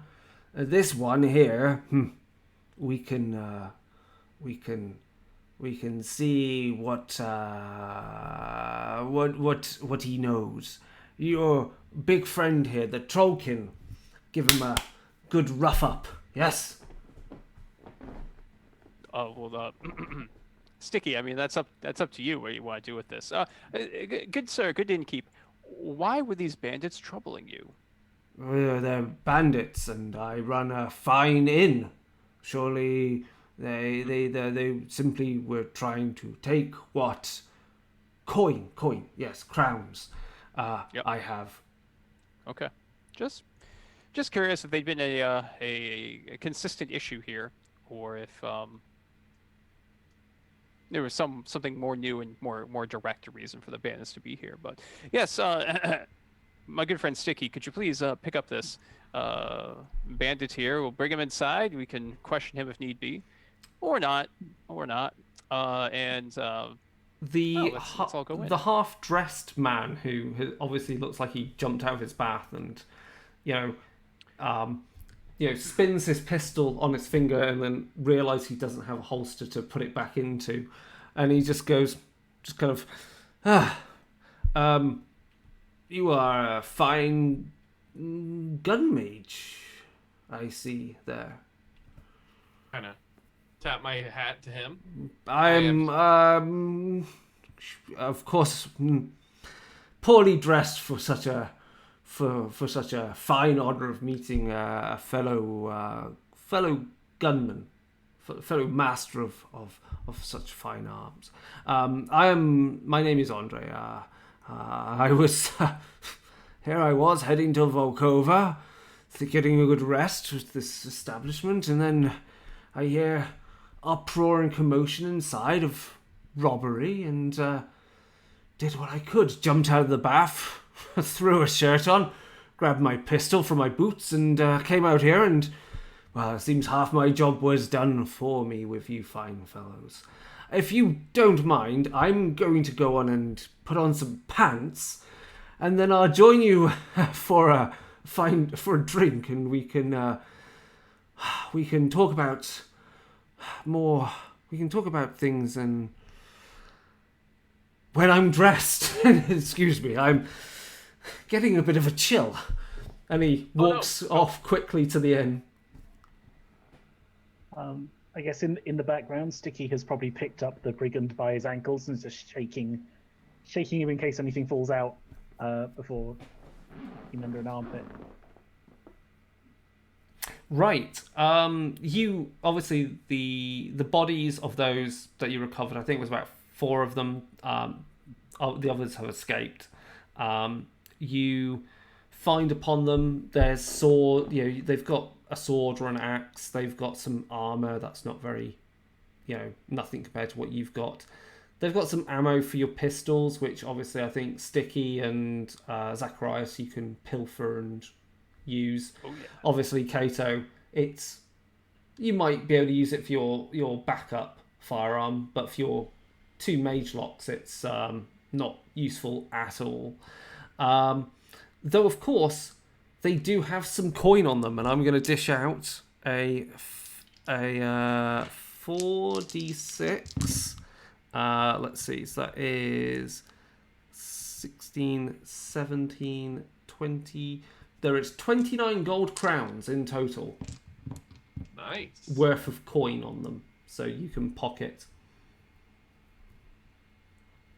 And inside, the inn is, it's small. There isn't a bar. There's yeah, you can smell food bubbling, cooking out back in the kitchen. There's a fire crackling. On the walls, there are things like antlers from the large kind of deer and elk that roam Kador. There's even the claw from some bear, and also mounted is a two-headed wolf, an Argus. And Dominic comes in. You've been sat at the table, and he puts down in front of you some mulled, some mulled ale, so it's warm and frothy and spiced, and also brings over a plate of various cooked meats, dumplings, gravy. You know, he's been slaving away to reward you. If you enjoy, what is it in is it bon appetit in Lealese? I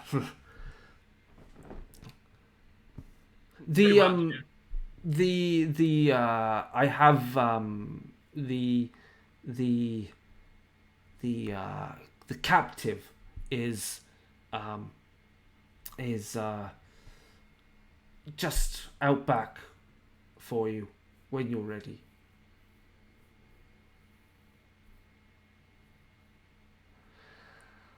Ah, well. I won't do. Oh no, wait. I don't understand him, do I? Because No, you don't. He's speaking in broken Signaran, so you understand what he's saying. okay. I don't wish to offend your generous hospitality, so I'm gonna partake of some of this lovely food before it gets cold. Yes. If you don't mind, I have things to attend to. Guests may arrive later in the evening, travellers like yourselves. Oh, good day, sir. And he brings up a chair for Andre, who is now fully dressed and looks, has some fine travelling clothes, and he sits down. As there is a mug of ale there for him.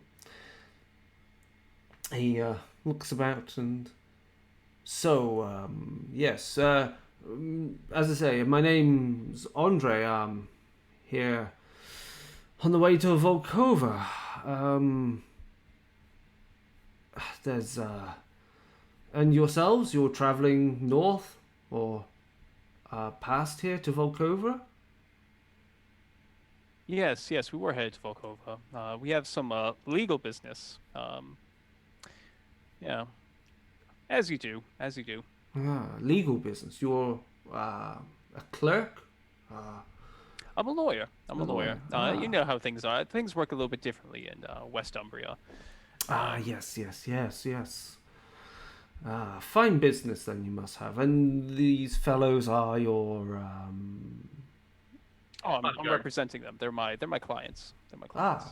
Present... Oh, strange. Interesting travelling fellows.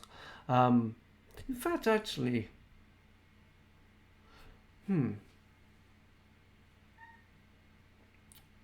might be able to help me if you are also heading to Volkova, or if you've travelled through this area. I'm looking for my niece. She disappeared from Volkova. Tomorrow will be 1 week since she went missing. Perhaps you may have run into her on the road? Sorry, what was her name? Do I have a name for his niece on here? I imagine he gives you a name and a description. Didn't meet any young women on the road, but it's dangerous out there with these brigands and all. Anything could have happened to her. Now, did she get lost in the woods? Traveling somewhere? Traveling back from her grandmother's house or something? So no, my niece, Evelyn, went missing. She was working out on the field of my brother's farm. She's a, dare I say, beautiful young lady. And I fear someone has taken her for some unpleasant means. Or simply to sell her or have her as slavery. My God, dude, what She's lawlessness is I know. this? She has What are we? Is this Cricks or something? Oh, God forbid it. Though we should not laugh about such things. There is always rumor, always fear of the forces of Cricks of the Dark Isles having been seen in these parts, or on the borders, or even in Ord.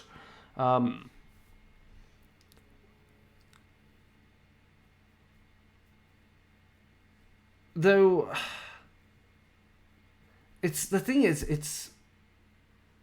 she's not the only one that's gone missing. You see, I asked when my brother contacted me, and I have my connections to and my ways, and when he says that, he pats his pistol, and you definitely get the sense of like he's seen some action. I have the sense that if you go to some of the farms around here, quite a few people have been taken of late. I count maybe a half dozen people have been stolen away. You don't say. You don't say. My companions and I had been traveling through Signar. As you know, that is a lawless land itself. Indeed. Decadent fools live there. Worse than that is the depraved idiots, the idolent idiots of Lale. Indeed. Just a bunch of fops, clearly. However, as we were traveling through, we did hear... Kato, where was it? Highgate was it? There had been some that have gone missing. Highgate. That's it's a port city. My good friend, it's madness. Complete madness. What do these people think? They built a city on the side of a cliff. Oh, It's yes, not like- yes. And not as logical as here, where we have our villages here in the snow and the desolate wastes. And Typical Signaran ingenuity. inefficiency is what I call it. But yes, we heard about something like that going on there. Who knows? Copycats, perhaps. Maybe they escaped across the border to try to hide in our blessed land. Could have been anything. I don't know. Kato or Sticky, do you have anything that might be insightful to our friend here? You said what, about a dozen or so people had gone missing? Yes. And in fact, and he brings out something onto the table and was found that Andre explains he found on one of the bodies of the brigands, and he puts it on the table, and it's a small vial. And within it is a slightly glowing bluish fluid. I have no idea what this is. I found it on one of them. For mere brigands, it's a little, how would you say, advanced. And when I see blue, I think Signar. So clearly, there could be some connection. I don't know. Sticky, you are the toughest of us. What do you think? Can you maybe poke at the substance and see if it's sticky or something else? I certainly can have a look. And I pick up the vial, looking at everyone else, and I look around a little bit. Then I uncork it. Yeah. and I look a little bit at everyone else for context clues, and then I go, Oh no. Ooh, our trollkin. No, it's sticky. That's not what I meant. That's not what I meant. My trollkin friend here. He's adventurous. You know how they are. They like to eat and drink anything. Sticky. I meant more just waft it a bit, perhaps. Maybe poke it. See if it has any interesting consistencies to it. You can make a intelligence roll. Let's see.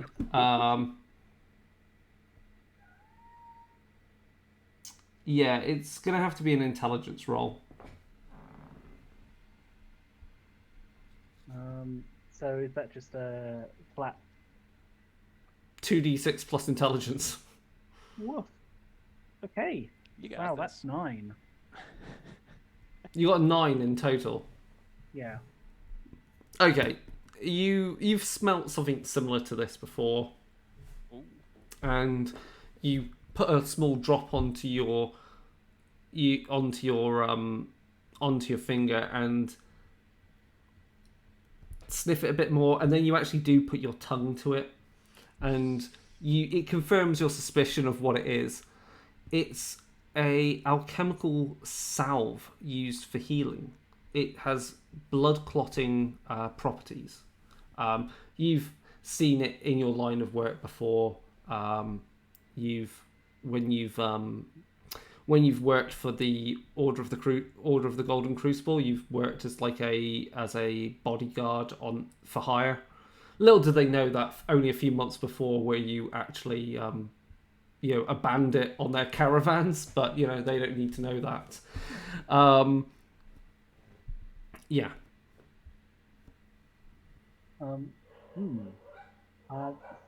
I do recall this is some kind of healing poultice salve.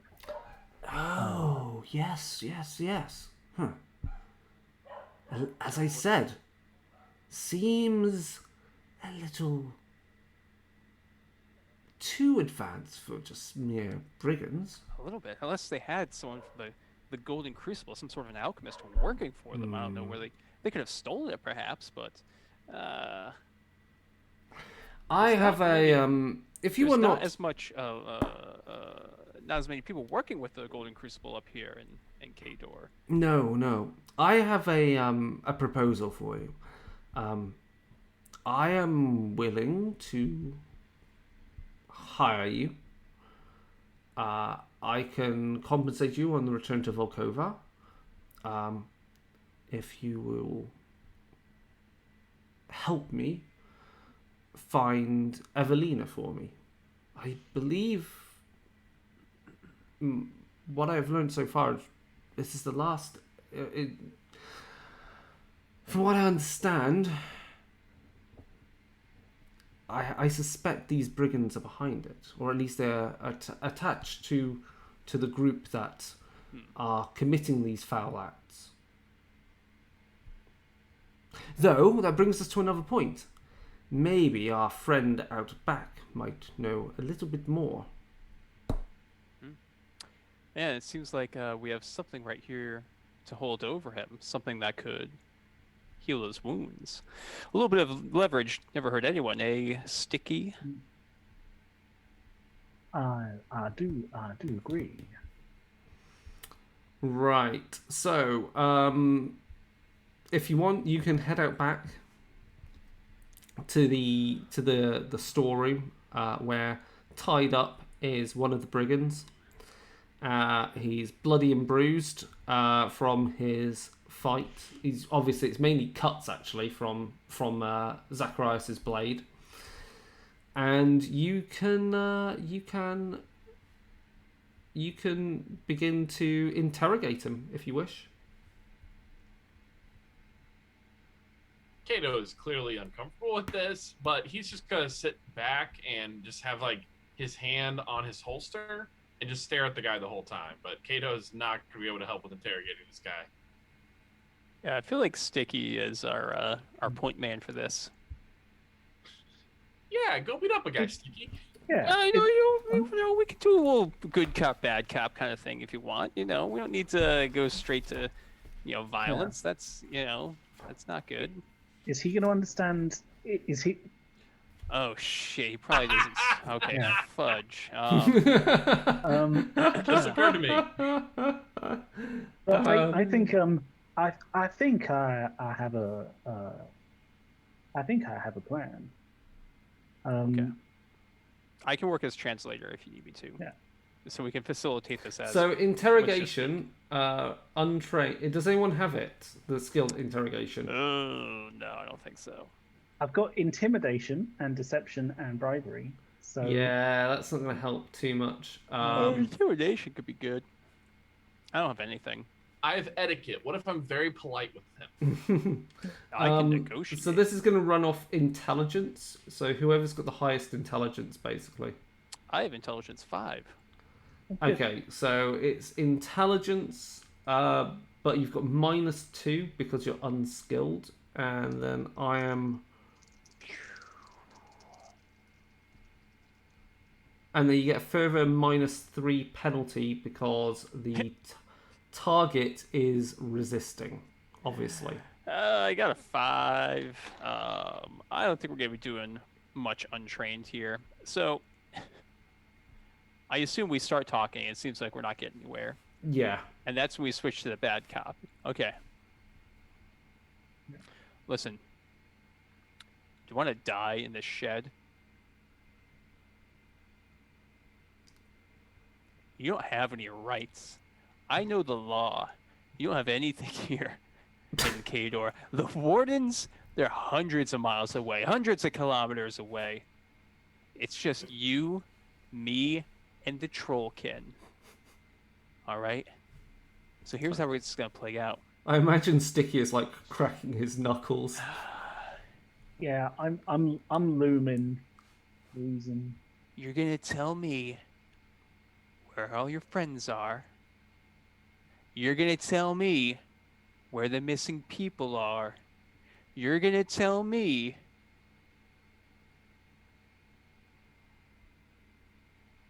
where you got this magic potion from. And then we're going to put it on your wounds. You can walk out of here. You can turn your life around. Go find a wife. Go find a husband. Whatever you want. Okay, find a stable job. Work on that retirement plan. Maybe get a pension, work in one of those, factories up in northern Kador. Does Sticky want to intimidate him now? Yeah, I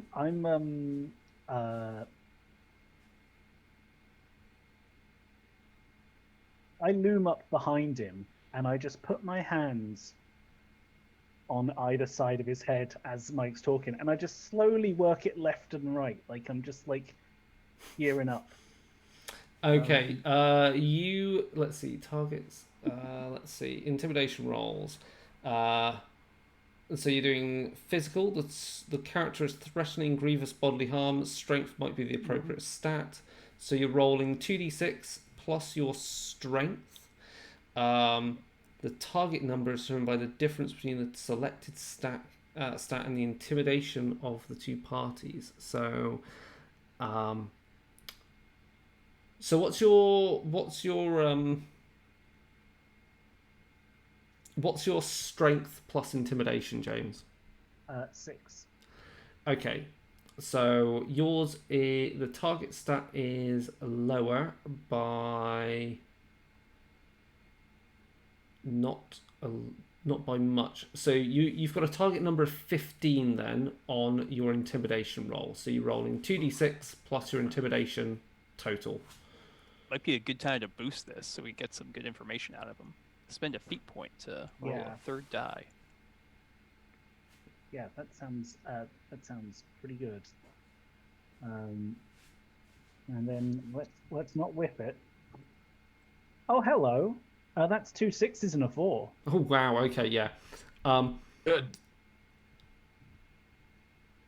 You begin to squeeze his head just a little bit, maybe just a little bit, and he just like, damn it, get your hands off me! I talk. Just get the trollkin away from me. Yeah, All I right. can't understand him, so I'm just Sticky. Uh-huh. Sticky. No need to pull his head off yet. I told him not to decapitate you. Yeah. His eyes go wide at that. So what do you want to tell me? Where's everyone hiding out? There's we were told we were hired by just by messengers. We just got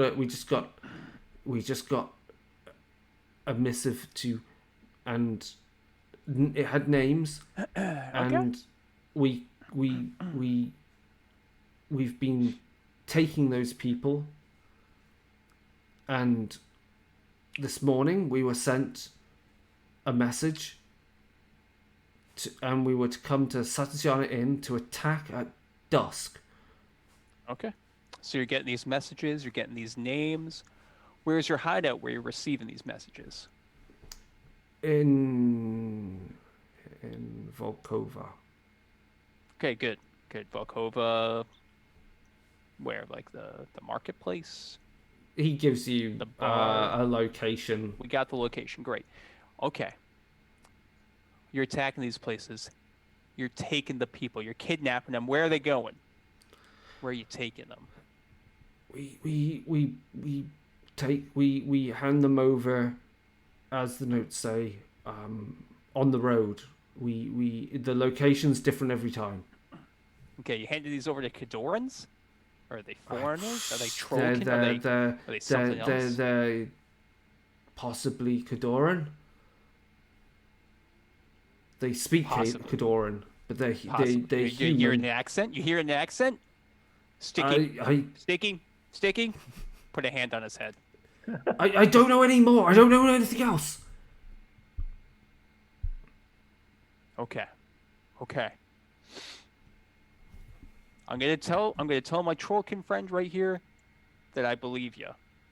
But he doesn't always believe me when I say that I believe you, okay? So you better be careful with what you say here, okay? You got me? You following? You tracking? Okay. He nods his head. Sticky. Please remove your hands. But keep it close by. Good. Okay. Now, look at this little tincture right here. It's soft. It's glowing. It's blue. Like the waterfalls of, the eastern mountains of Kador. Where'd you get it from? It was payment. They're paying you Well, it was in drugs? That's what's going on here? it was part of a payment. So what you're telling me is you're probably working for some alchemists. Interesting. Well, I think you've given us the information we need right here. It doesn't seem like my Trollkin buddy here is gonna lay his hands on you. But you want to repeat to me what I told you before about what you're gonna do when you walk out of here? You're not going back to those bandits. What are you gonna do? What are you gonna do, son? I'm gonna do exactly what you told me to do. Which was, you're gonna turn your life around. What are you gonna do? I'm going to turn my life around and get a proper job. That's right. You're gonna go back to school. Okay? You're gonna apologize to how's your relationship with your parents? Is it good? If it's not, you better start mending that. Unless they're bad people, then just stay away from them, all right? Lead your own life then, okay? Then don't worry about it. But listen, I don't want you to... Look what happened to you. Look what this lifestyle did to you. Look where you ended up. You're here in a shed in southern Kador. You got a crazy lawyer right here, backed up by a gun mage and an insane troll who's about to put his hands on you. Sticky, put your hands on him again. Yeah, I just grab hold of his Whoa! ears. And See, just look at it. They're crazy. Look where this lifestyle led you. Okay, I just want you. I want you to be safe, and I want you to be a productive member of Kadoran society. Okay, you got it. He nods his head again, looking at the trollkin, his eyes really wide with fear. Okay, all right. Kato, can you know some stuff about alchemy and everything? Can you patch him up with this blue goo? I work for alchemists. Jesus, well, come on. I mean, you want me to I'll roll up my sleeves? All right. Where are you wounded, kid? Where did I stab you? Oh, right here. Okay, I got it. Okay, let me let's get some of that in there. How does that feel? Is it soothing? He nods, and you can immediately see that the wound begins to knit itself together. Okay, wow. This stuff really works. Huh. All right, here, look, turn around. Gotta get your back here. That's where I slashed you up a little bit. You might want to go to a tailor. I think you're gonna be a good kid. Okay, with that done, you mostly head back then to have something more to drink, warm yourself up because you've been in the storeroom and it's quite cold in there. And yes, Dominic comes. The innkeeper, refills your jugs with more ale. You are, as I say, you are staying the night. Yeah, I mean it's pretty late. Don't really want to hit the road just yet. I mean those bandits could come back. I, And these I people was could use just some help. thinking the same thing. We gotta watch out for our the productive members of Kadoran society. So, I'm happy to stay here. We should. I will. We will. I have rooms enough for your fellow travelers when they arrive. Okay, excellent, great. Um, please, sit, drink,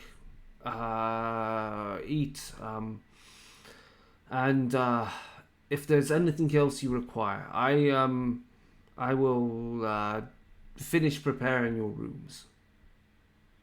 Excellent, thank you, really appreciate it.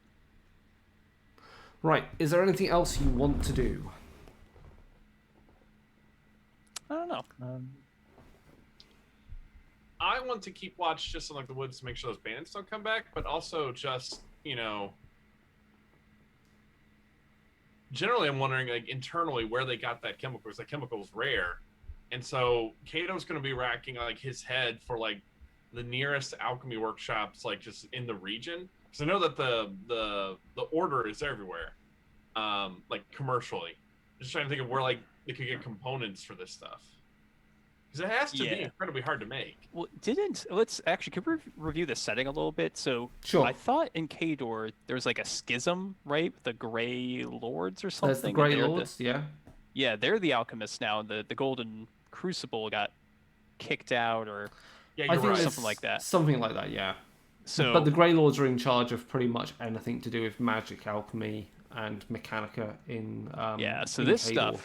stuff shouldn't be fallen into the public's hands, if you know what I mean. Kador is very very protective of these sorts of things. So that's scary. It's also, yeah. Unless these are proxies for the Grey Order, which, could be the case. And does that tie in with what we're looking into right now? Well, we know there's a Kadoran leading this the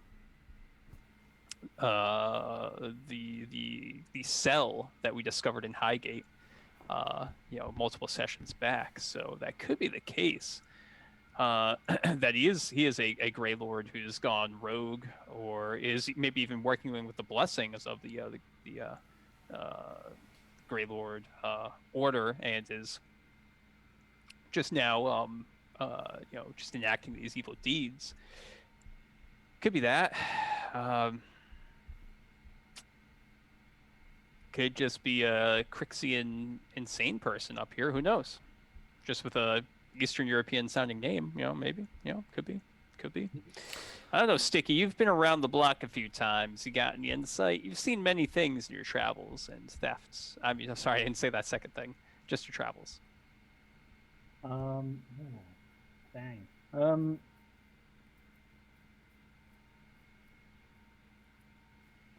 Yeah.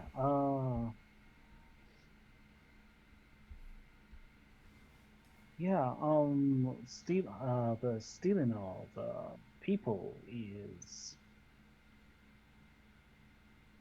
a tricky complication. Money's easy, but people are difficult. Maybe. Oh, that's a good point. Because you got to feed them. You got to clean up after them.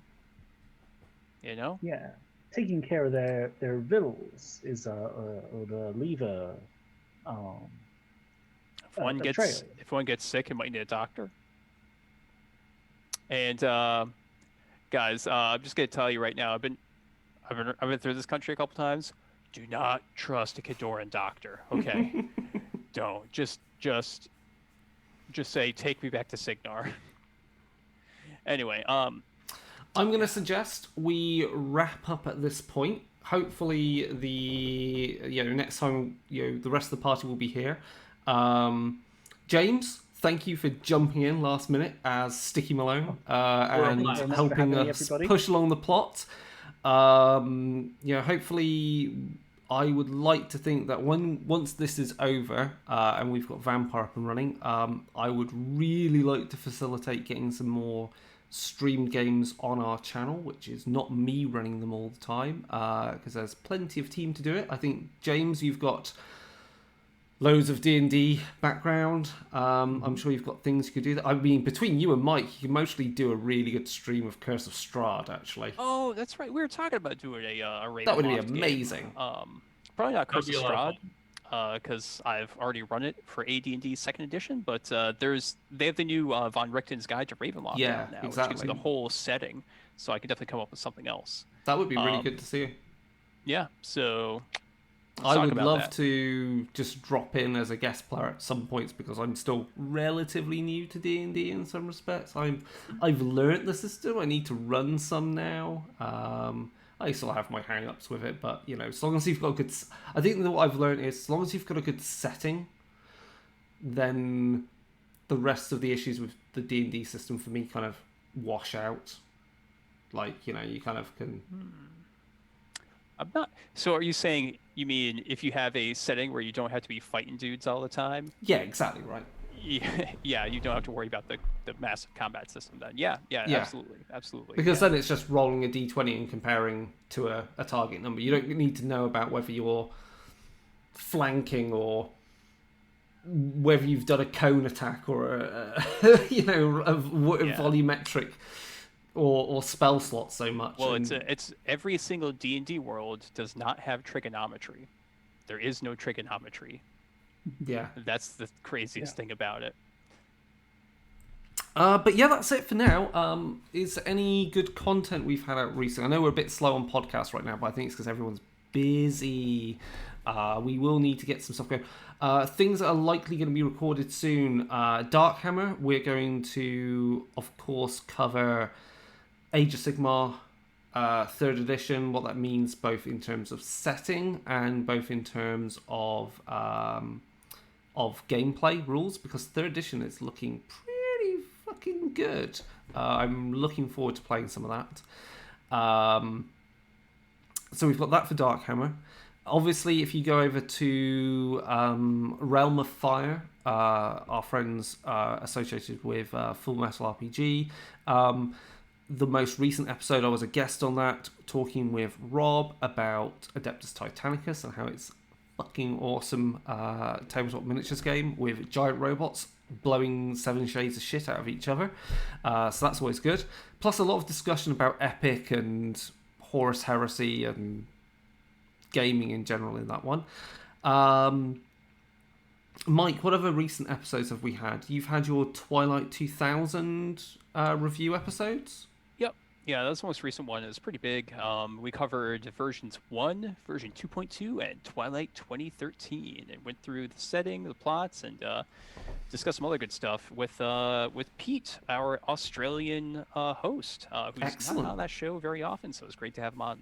That's really cool. And then I think that's it that we've done as recent content. I know obviously David's still got his main Twitch stream. I think he did a cyberpunk vampire 5th edition type game he ran yesterday night, so obviously you can go over to his Twitch stream and have a look at that. As I said, we've got a Twitch stream vampire that will be coming up after this. That's Vampire 5th edition with Ben, Ian and Fiona, which is interesting because Ben and Fiona are complete novices to the setting, so it's going to be really quite interesting to see both the characters they're playing, and it's good to run some V5 because it's piss easy to run compared to a lot of other systems. That I think is pretty much it, other than there'll mostly be some review at some point on Dark Hammer about Kill Team when that's out, because that's looking cool. And we need to plan some other stream games or reviews of stuff, because there's a lot of good content out recently from various sources. Is there anything else I've missed? No, I think you got it. Unless John, do you want to share anything, or James? No, nothing really to share at the moment. Right. Cool. I'm going to be on a stream on Monday for playing Star Trek Adventures. I'm going to be on the USS Serenitas, and it's really good. Right now, we've just discovered in our explorations of the Gamma Quadrant after the Dominion War that there may be a lost Cardassian fleet that's trying to rebuild their empire in exile. What a bunch of dickholes. And we ran into a race, a species that likes to make what is essentially hot rod starships that tend to explode if you hit the warp nacelles wrong. So it's very interesting for our ship so far. Excellent. That's interesting. That's very interesting. And yeah, we should really run some Star Trek on here. That'd be really fun. I think between some of the hosts on Darker Days Radio, there's copious amounts of knowledge of Star Trek to really play some really to lean into it and just talk techno babble, and then also lean into some of the really darker elements of it, the political stuff, because that's always where Star Trek gets fun. Right, okay, well that's everything. So we will see you in 2 weeks' time for what I hope will be the very last episode of this, and then after that there will be another 2 weeks, and then we will be into Vampire. So we'll see you then. So goodbye for now. See ya. Goodbye, everybody.